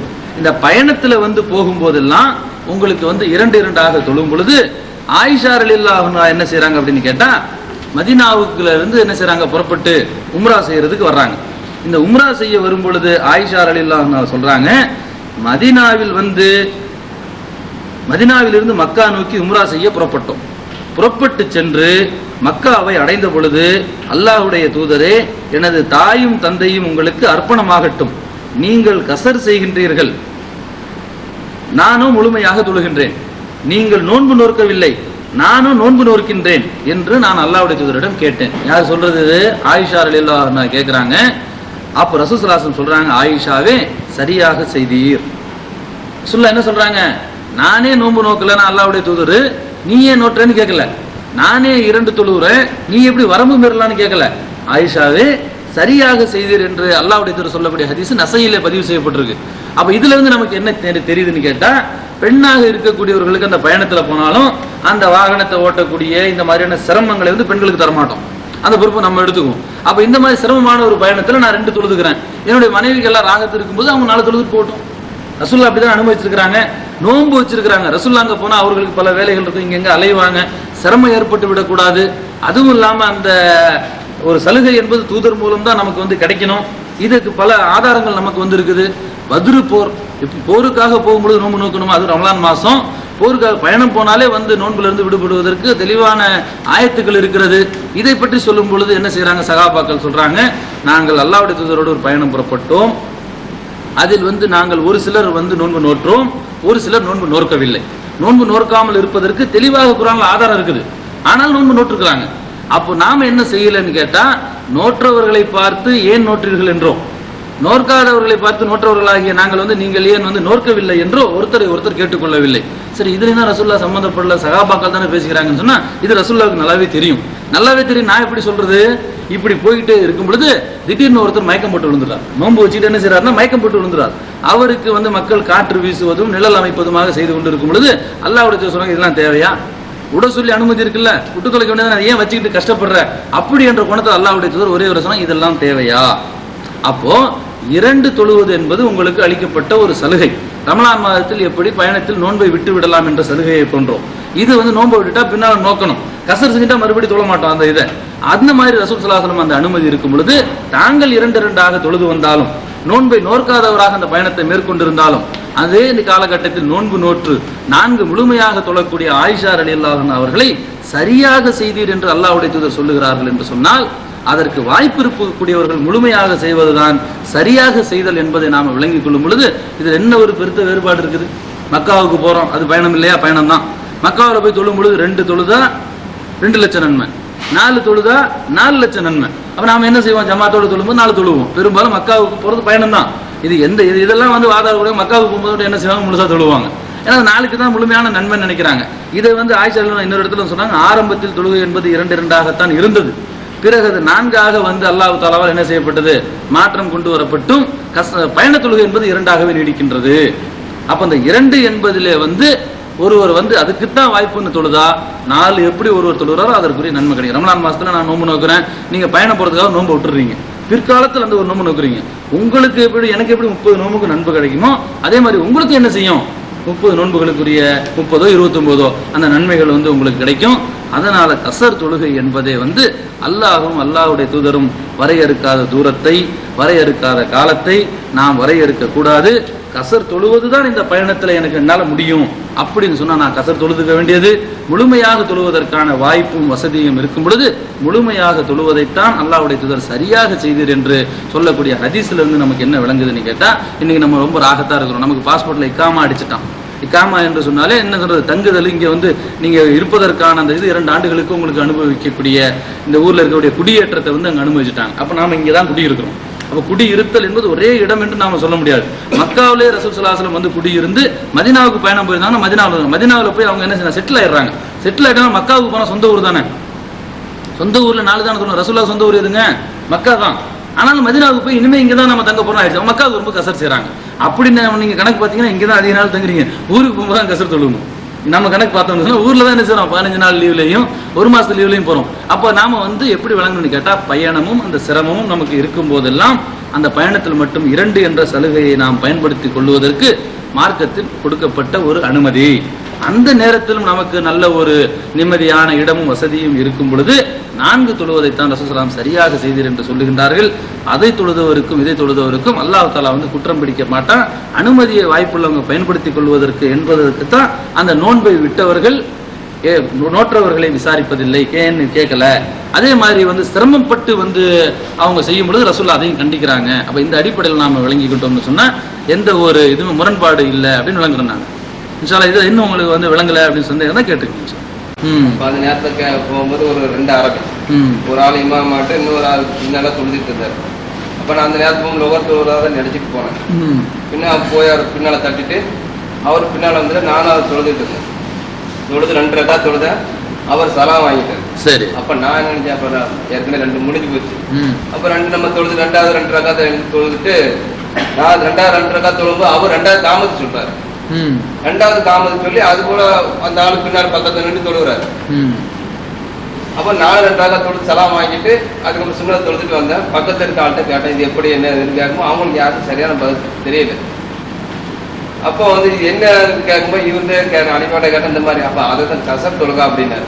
இப்ப நான் அந்த இமாம பெண் வந்து நான் தொழுதுட்டேன். இந்த தொழுகை போய் எப்படி தெரியல. 2வது வந்துட்டு இன்னொரு அது தொழுகை வச்சு ஒரு கேள்வி சரி, நல்லது. அதாவது கேள்வி உங்களுக்கு எல்லாரும் விளங்கியிருக்கும். 2 பேர் வந்து தொழுதுட்டு இருக்கிறாங்க, ஒரு இமாமத் பண்ணி ஒருத்தர் பின்னால தொழுதுட்டு இருக்கிறாங்க. 2 பேரும் தொஹர் தான் தொழுகிறாங்க, தொழுகிறது தொஹர் தான். 4 ரக்கா தொழுகிறாங்கன்னு இவர் விளங்கிட்டு பின்னால போய் நிற்கிறாரு. இவரும் பின்னால வந்து தொழுதுகிட்டு இருக்கும்போது 2 ரக்காத்தோட சலாம் முடிக்கும் போது சலாம் சொல்லுவது நினைக்கிறாரு, ஏற்கனவே 2 முடிஞ்சிருச்சாட்டுக்கு அப்படின்னு நினைச்சு மறுபடியும் இவர் மீது 2 தொழுதுருக்கும். அவங்க ஏன் சின்ன சின்ன காம சொல்லி மறுபடியும் தொழுகிறாங்கன்னு சொன்னா இது வந்து கசர் தொழுகை. கசர் தொழுகையில இப்ப நாம குறைத்து தொழுவதை மட்டும் பார்த்தோம். ஜம்மு கசர் என்று சொல்லுவோம். ஜம்மு என்று சொன்னால் இணைத்தல், கசர் என்று சொன்னால் குறைத்தல். இணைத்து குறைத்து தொழுவதில் வந்து பயணிகளுக்கு அனுமதிக்கப்பட்ட ஒன்று. ரசூலுல்லாஹி ஸல்லல்லாஹு அலைஹி வஸல்லம் வந்து என்ன செய்யறாங்க? அரஃபாவுல வந்து அப்படிதான் தொழுகிறாங்க. மகரிபுக்குரிய நேரம் வந்து மகரிப் தொழாம அங்கிருந்து புறப்பட்டு மினாவுக்கு வந்து மினாவில் வந்த உடனே பாங்கு சொல்லி மகரிபுடைய நேரம்லாம் போச்சு, இஷாவுடைய நேரமும் போயிருக்கலாம் அல்லது இஷாவுடைய நேரமா இருக்கலாம். பாங்கு சொல்லி மகரிப் தொழுகிறாங்க, சலாம் சொல்லி மறுபடியும் இக்காமத் சொல்லி மறுபடியும் இஷா தொழுகிறாங்க. அப்போ தொழுகிற இஷா 2 ரக்காத்து தான். அதே மாதிரி தொஹரும் அசரும் இணைத்து தொழுவதும் அசரோடு தொஹரை இணைத்து தொழுவதும் மார்க்கத்தில் அனுமதிக்கப்பட்ட ஒன்று. இது ரசூலுல்லாஹி ஸல்லல்லாஹு அலைஹி வஸல்லம் காட்டிய வழிமுறை. இப்படித்தான் அவங்க வந்து தொழுதவங்க இந்த ஊரை சார்ந்தவங்களா இருக்க மாட்டாங்க. சவுதியில இருந்தோ அல்லது கத்தார்ல இருந்தோ குவைத் பஹ்ரைன் போனா அபுதாபில இருந்து வந்திருப்பாங்க. அவங்க தொஹருடைய நேரத்துக்கு அவங்களுக்கு எத்தனை ரக்காத் தொழுகை கடமை? 2. அவங்க 2 தொழுதாலும் சரி, 4 நேரம் தான் 4 தொழுகலாம் நம்ம வழங்கியிருக்கோம். அந்த 2 தான் அவங்க தொழுகிறாங்க. 2 முடிஞ்சிருச்சுன்னா மறுபடியும் அவங்க அசரையும் அப்போ தொழுதுட்டாங்கன்னா அதுக்கப்புறம் அவங்க என்ன செய்யலாம்? இஷா வரைக்கும் அவங்களுடைய வேலையை பார்க்கலாம். இஷாவுடைய நேரத்தில் மகரிபை இஷாவும் தொழுதுக்கலாம், அல்லது மகரிபோட இஷாவை முடிச்சுக்கிட்டு பின்ன நைட்டு பயணம் போகலாம். இதனால தான் அவங்க வந்து என்ன செஞ்சிருக்காங்க? தொஹரை வந்து 2 தொழுது இருக்கிறாங்க. சலாம் சொல்லிட்டு மறுபடியும் இக்காமத் சொல்லி 2 அசரை தொழுது இருக்கிறாங்க. இவர் தொழுத முதல் 2ல நீங்க சேர்ந்ததுனால தொஹர், 2வது 2ல வந்து சேர்ந்தீங்கன்னா அவங்க தொழுவது என்ன? அசர். நீங்க அவங்க அசர் தொழுதாலும் கசர் தொழுதாலும் உங்களுக்கு என்ன செய்யும்? உங்களுடைய தொழுகை ஏற்றுக்கொள்ளப்படும். இது பெரும்பாலும் நிறைய பேர் விளங்காம இருக்கிறாங்க. எப்படி இந்த விளங்காம எந்த அளவு முத்தி போச்சுன்னு சொன்னா, தராவி தொழுகை உள்ள நடக்கும், வெளிப்பள்ளியில இஷா நடக்கும். இஷா ஜமாத் முடிஞ்சு தராவி தொடங்கிடுவாங்க. இந்த தராவி தொடர்ந்து உள்ளே தொழுது கொண்டிருக்கும் பொழுது வரக்கூடியவங்க என்ன, நம்மளாம் இஷா தொழுவிலையே, அது தராவி காய்ச்ச, நம்ம இங்க தொழுகலான்னு சொல்லி இன்னொரு தொழுவாங்க. ரசூலுல்லாஹ் தெளிவாக சொல்லி இருக்கிறாங்க, பள்ளிவாசல் ஒரு ஜமாத் தொழப்படுமையானால் இன்னொரு தொழுகை இல்லை, எந்த தொழுகையும் கிடையாது. ஒரு ஜமாத் நடக்கும்போது தெரியாம அந்த சைடு 2 பேர் மௌனமா ஜமாத் பண்ணிட்டு இருக்கா, நம்ம இங்க ஒரு தொழுகை தொழுதுட்டோம்னு சொன்னா அது தப்பு இல்லை. தெளிவாகவே வந்து ஜமாத்தாக தொழுகை நடக்குதுன்னா நீங்க இஷா தொழுகிறோம், நீங்க அதில் தான் போய் சேர்ந்துக்கணும். அது தராவே 2 தான். அவர் 2 சலாம் சொல்லிட்டு போட்டோம், அவருடைய தொழுகை அவர் தொழுகிறாரு, நம்ம 4ஆக கண்டினியூ பண்ணணும். அதே மாதிரி நீங்க பயணத்துல வந்துட்டு இருக்கீங்க, இஷா ஜமாத் நடக்குது, நீங்க மகரிபு தொழுவுல இஷா தொழுவுல நீங்க என்ன செய்வீங்க? நீங்க இஷாவுடைய அந்த ஜமாத்துல கலந்துக்கிட்டு 3 ரக்காத்தோட நீங்க சலாம் சொல்லிக்க வேண்டியதுதான். இமாமுக்கும் உங்களுக்கும் வந்து அந்த பின்பற்றுதல் என்பது அந்த அல்லாஹ் அக்பரோட முடிஞ்சு போச்சு.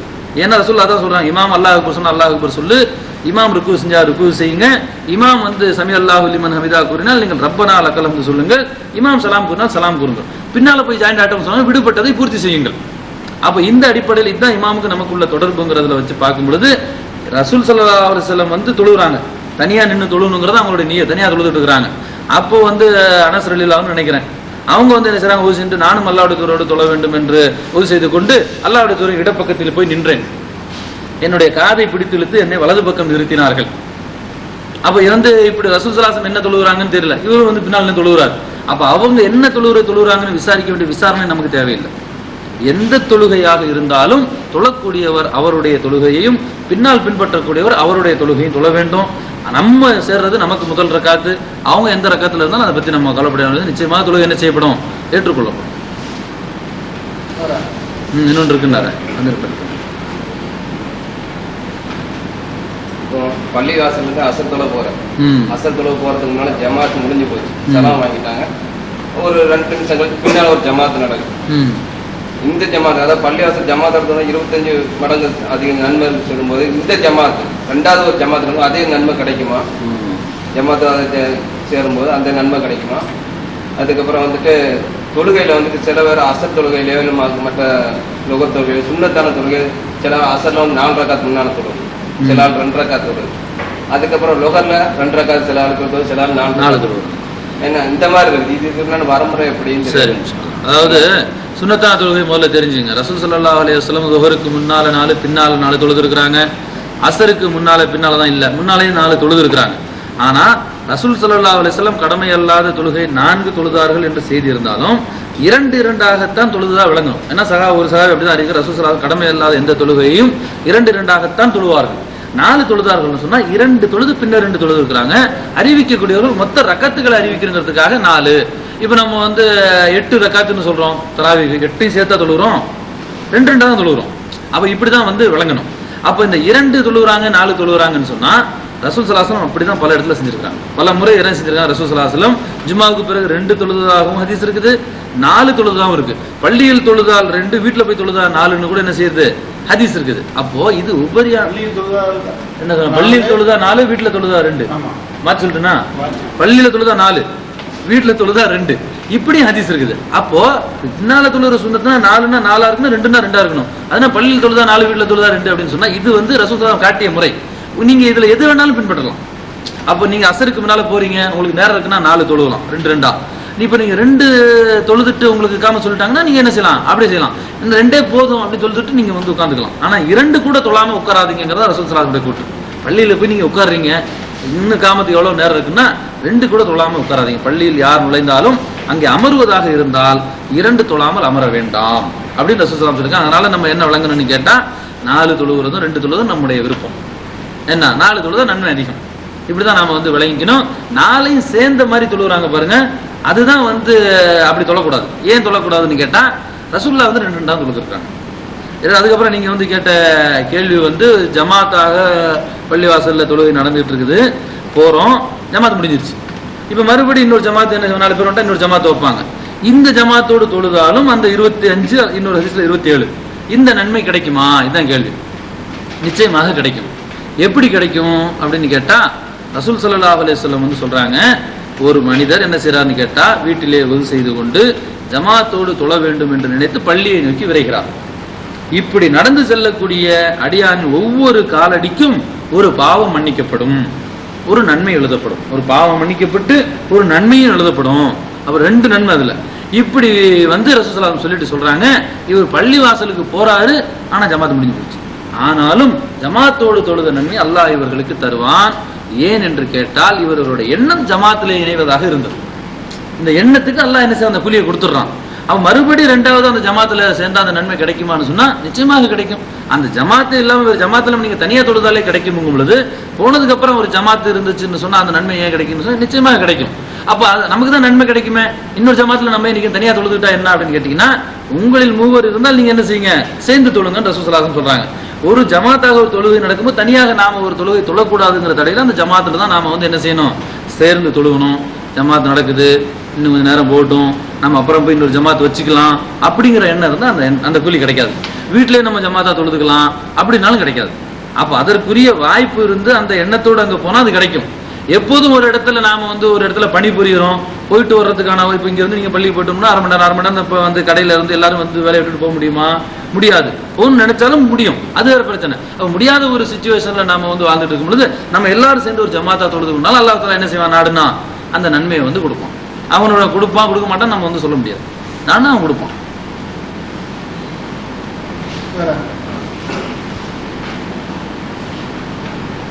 எனக்கு தொழுறது இப்படிதான், இந்த முறையில தொழுவுங்கிற முறை எனக்கு தெரியும். சரி. தொழக்கூடிய நேரத்தை என்ன ஓதணுங்கிறதும் தெரியும். சரி. எனக்கு குர்ஆன் ஓத எழுத படிக்க தெரியாது. நல்லது. என்ன எனக்கு ஒரு சந்தர்ப்பம் கிடைச்சா, தொழுகை ஜமாத் முடிஞ்சு போச்சு, வேற ஆள் இல்ல, என் கூட ஒரு தோழர் வராரு, இப்ப அவருக்கு நான் இமாம் செய்யலாமா? அவர் செஞ்சா நான் இமாம் செய்யறது கூடுமா, இப்படி கூடாதா? நிச்சயமாக கூடும். அதாவது ரசூலுல்லாஹி ஸல்லல்லாஹு அலைஹி வஸல்லம் என்ன சொல்றாங்கன்னா, சல்லு கமா ரஅய்துமூனி உஸல்லி, என்னை எவ்வாறு தொழ கண்டீர்களோ அது போலவே நீங்க தொழுங்க. அந்த முறை நமக்கு வந்து தெரியும் அப்படின்னு சொன்னா நாம தொழ வைக்கிறதுக்குரிய தகுதியும் வந்து நமக்கு இருக்கு. நம்மை காட்டிலும் சிறந்த ஒரு ஓதக்கூடிய ஒரு இருக்கிறாருன்னா நம்ம அவருக்கு முன்னுரிமை கொடுத்துடலாம். அங்க இருக்கிறதுல வந்து நீங்க தான் வந்து ஓத தெரிஞ்சாலும் ஒரு சிலர் என்ன செய்வாங்க, தொழ வைக்கிறதுக்கு வெக்கப்படுவாங்க. அப்படி வெக்கப்பட நன்மைக்கு வந்து முந்திக்கணும். அடுத்தவங்க நம்ம என்ன செய்யணும், நம்ம வந்து தொழ வைக்கலாம். நிச்சயமாக வந்து முழு குர்ஆனை ஓதியவர்கள் அல்லது வந்து ஒரு குறிப்பிட்ட ஜூஸுகளை மனப்பாடம் செய்தவர்கள் தான் தொழ வைக்கணும் அப்படிலாம் கிடையாது. தொழுகையில ஓதுறதுக்கு உங்களுக்கு 2 சூறா வந்து தெரியும் அப்படின்னு சொன்னாலும் என்ன செய்யலாம், நீங்களும் வந்து இமாமத்து செய்யலாம். நிச்சயமாக உங்களுடைய தொழுகை தனியாக ஏற்றுக்கொள்ளப்படும் பொழுது, இமாமத்து செய்யும் பொழுது ஏன் ஏற்றுக்கொள்ளப்படாது, இன்னும் நன்மை அதிகமாக தான் என்ன செய்யப்படும், அதுக்கு எழுதப்படும். இன்ஷா அல்லாஹ். வேற இங்க கேள்விகள் இருந்தா கேட்கட்டுமே, அது வந்து கொஞ்சம் தெளிவா. இப்போ எங்க ஊர்ல வந்துட்டு மலைப்பாளத்துல வந்துட்டு சுண்ணத்தானக்காரங்க, உதாரணத்துக்கு வந்து கல்யாணமோ சுண்ணத்து மார்க்கமோ செய்யும்போது ஊர்ல சில ஃபார்மாலிட்டிஸ், அவங்க ஊர் பெரியவங்கள்ட்ட வந்து உத்தரவு கேட்கணும்னு சொல்லுவாங்க. இந்த மாதிரி ஒரு சந்தை இது வந்துட்டு நிறைய ஊர்ல இல்லைன்னு சொல்றாங்க. எங்க ஊர்ல இருக்குது. உத்தரவு கேட்கறதுன்னா எப்படி விளங்கல? அதாவது வந்துட்டு செய்யறதுக்கு ஒரு காரியம் செய்யறதுக்கு ஒரு நல்ல நாள் பார்த்து சொல்லுங்கன்னு சொல்லி. நல்ல நாள் அப்படி இல்லை. இப்ப நாங்க இந்த மாதிரி என்னுடைய பையனுக்கு நான் மார்க்கம் எடுக்கிறேன், அதுக்கு முன்னால ஊர் பெரியவங்கள்ட்ட 4 பேர்ட்ட பெரியவங்க வயது உள்ள ஆட்கிட்ட வந்து கேட்கணும், இந்த மாதிரி என்னுடைய பையனுக்கு வந்துட்டு மார்க்கம் செய்யறேன், நீங்க உத்தரவு கொடுக்க, அதை பெர்மிஷன் கொடுக்கணும் அப்படிங்கிற மாதிரி ஒரு இது. ஏன்னா இது வந்துட்டு எங்க ஊர்ல சில வரைமுறைகள்லாம் இருக்குது. எங்க ஊர்ல இல்லாதனால எனக்கு ஆச்சரியமா இருக்குது. சில ஊர்ல எங்க ஊர்ல இந்த மாதிரி இருக்குது. இப்ப என்னுடைய கல்யாணத்துல அந்த மாதிரி ஊர்க்காரங்கள்ட்ட கேட்ட சில ஃபார்மாலிட்டிஸ் எல்லாம் அந்த மாதிரி செய்வாங்க. இது வந்து ரசூலுல்லாஹ் காலத்துல உள்ளதா இல்ல அது வந்துட்டு இப்ப முன்னால வந்த இதுல உள்ளதான்னு தெரியல. 2வது வந்துட்டு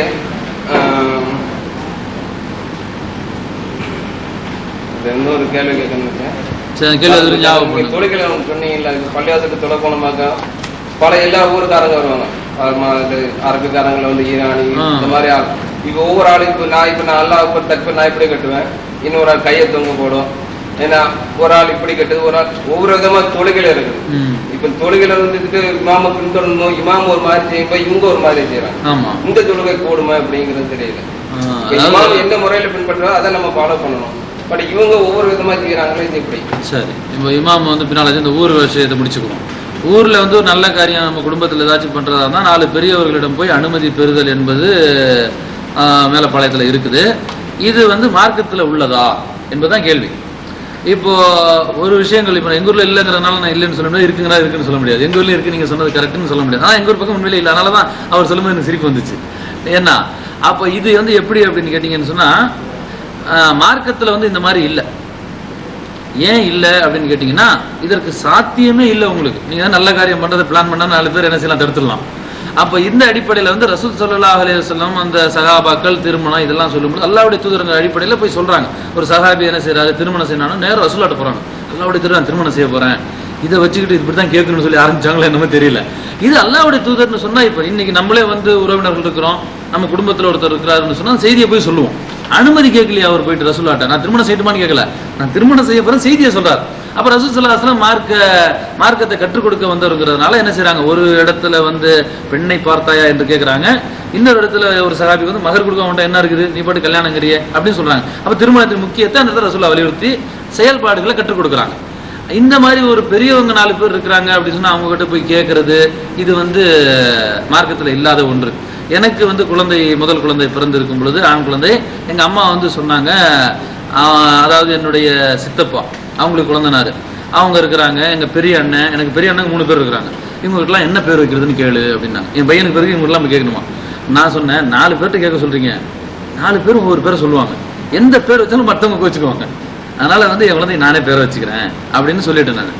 அப்போ இந்த மாதிரி 4 பேர்கிட்ட வந்து கருத்து கேட்டு அவங்களுடைய கருத்துக்கு மாற்றமாக செய்யும்போது அவங்க வந்து முரணாகத்தான் நினைப்பாங்க. மார்க்கத்தில் அந்த மாதிரி நம்ம செய்யக்கூடிய காரியங்கள் சரியா தவறா என்று உரசி பார்ப்பதற்கு அழகான மார்க்கம் இருக்கிறது. தெளிவான வழிகாட்டுதலாக அல்லாஹ்வுடைய தூதர் இருக்கிறாங்க. அவங்களுடைய செயல்பாடுகள் அடிப்படையில் நம்ம நல்ல காரியங்களை செஞ்சுட்டு போக வேண்டியதானே தவிர இது போய் பிறர்கிட்ட வந்து பர்மிஷன் வாங்கக்கூடிய ஒரு செயல்பாடு மார்க்கத்தில் இல்லை, அறவே இல்லை. அப்ப இது நம்ம வழங்கிட்டோம். அடுத்ததாக வந்து இந்த தொழுகையை வந்து பல நாட்டுக்காரங்க வந்து தொழுகிறாங்க. ஒரே சஃப்ல நிற்கும் பொழுது ஒருத்தர் கையை கட்டுறாரு, ஒருத்தர் கட்ட மாட்டேங்க, ஒருத்தர் நெஞ்சில கட்ட, ஒருத்தர் புள்ள கட்டுறாரு, அப்புறம் அத்தைகத்தில் ஒருத்தர் விரல் ரசிக்கிறார், ஒருத்தர் ரசிக்க மாட்டேங்க, ஒருத்தர் ஆரம்பத்துல கடைசி வரைக்கும் ரசிக்கிறாரு. இது வந்து நம்முடைய பின்னால இமாம் செய்யக்கூடிய ஒரு மத்தியில் இருக்கக்கூடிய வேறுபாடு. ஆனா இமாம் செய்யறதுக்கு நம்ம செய்யறதுக்கும் வேறுபாடு இருக்குது. அப்ப இமாம் இங்க கேட்டா நம்ம இங்க கட்டிக்கிறோம். அப்ப இந்த தொழுகை வந்து கூடுமா? அப்ப இந்த எல்லா கேள்விகளுக்கும் அடிப்படை என்ன அப்படின்னு கேட்டீங்கன்னா, சல்லு கமா ராய்த்துமூனி உசல்லி, என்னை எவ்வாறு தொழ கண்டீர்களோ அது போலவே நீங்கள் தொழுங்கள் என்பதுதான் ரசூல் ஸல்லல்லாஹு அலைஹி வஸல்லம் சொன்னது. நாம அவரை பின்பற்றினாலும் நாம ஒரு தனியாத ஒரு தொழுகையை தான் நாம வந்து தொழுகிறோம். இமாமை நாம பின்பற்றும் பொழுதும் நம்ம தொழுகையை நாம தான் தொழுகிறோம் இல்லையா? என் தொழுகையை யார் தொழுகிறா? நான் தான் தொழுகிறேன். இமாம் வந்து அதை வழி நடத்துகிறார். இந்த வழி நடத்துதல் என்பது ஒரு யூனிஃபார்ம், ஒரு கட்டுக்கோப்பு. அந்த சமுதாயம் வந்து ஒன்றுபட்டு இருப்போம், எத்தனை வேறுபாடு தான் அந்த தொழுகையில் ஒன்றுபட்டு நிற்கிறோம் பாருங்க. இந்த ஒன்றுபடுதலுக்காக வலியுறுத்தப்பட்டதுதான் ஜமாத். இப்படி இருக்கும் பொழுது இமாமுக்கு நமக்குள்ள தொடர்புகளை ரசூலுல்லாஹ் என்னென்ன சொல்லுங்க அதுக்கு மாற்றம் செய்யக்கூடாது. இமாம் அல்லாஹு அக்பர் கூறினால் நீங்கள் அல்லாஹு அக்பர் சொல்லுங்கள். இமாம் இங்கே கையை கட்டினால் நான் இங்கே கையை கட்டினேன் செய்ததுதான் நீங்க இங்கே கட்டுங்க. தொழுகை முடிஞ்ச அப்புறம் இமாமுக்கு இப்படிதான் கட்டணும்னு ஹதீஸ் இருக்குது, நீங்க பேசுங்க, அது ஒரு பிரச்சனை. ஆனா நீங்க எங்க கட்டணும்? இமாம் கையை கட்டாட்டி நீங்க கையை கட்டணும். இமாம் சமி அல்லாஹு லிமன் ஹமீதா சொன்னால் நீங்கள் ரப்பனா லக்கல் ஹம்து சொல்லுங்கள். இதுதான் ரசூல் ஸல்லல்லாஹு அலைஹி வஸல்லம் சொல்றது. அல்லாஹ் அக்பர் சொன்னா அல்லாஹ் அக்பர் சொல்லுங்க, சமி அல்லாஹு லிமன் ஹமீதா சொன்னா சமி அல்லாஹு லிமன் ஹமீதா ரப்பனா லக்கல் ஹம்து சொல்லுங்கள். அவர் நின்று தொழுதால் நீங்களும் நின்று தொழுங்கள், அவர் அமர்ந்து தொழுதால் நீங்களும் அமர்ந்து தொழுங்கள்.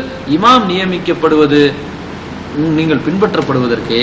ரசூல் ஸல்லல்லாஹு அலைஹி வஸல்லம் சொல்றாங்க, ஜமாத்தா நிக்க வச்சுட்டு அவர் வந்து அல்லாஹ் அக்பர்னு சொல்லும் பொழுது நீங்க பாட்டுக்கு அல்லாஹ் சொல்லிட்டு அவர் ருக்கு போகும்போது நீங்க ஏந்திரிக்கிறது, இப்படி அப்புறம் என்ன? இது ஒரு பின்பற்றுதலா? இது ஒரு யூனிஃபார்மா?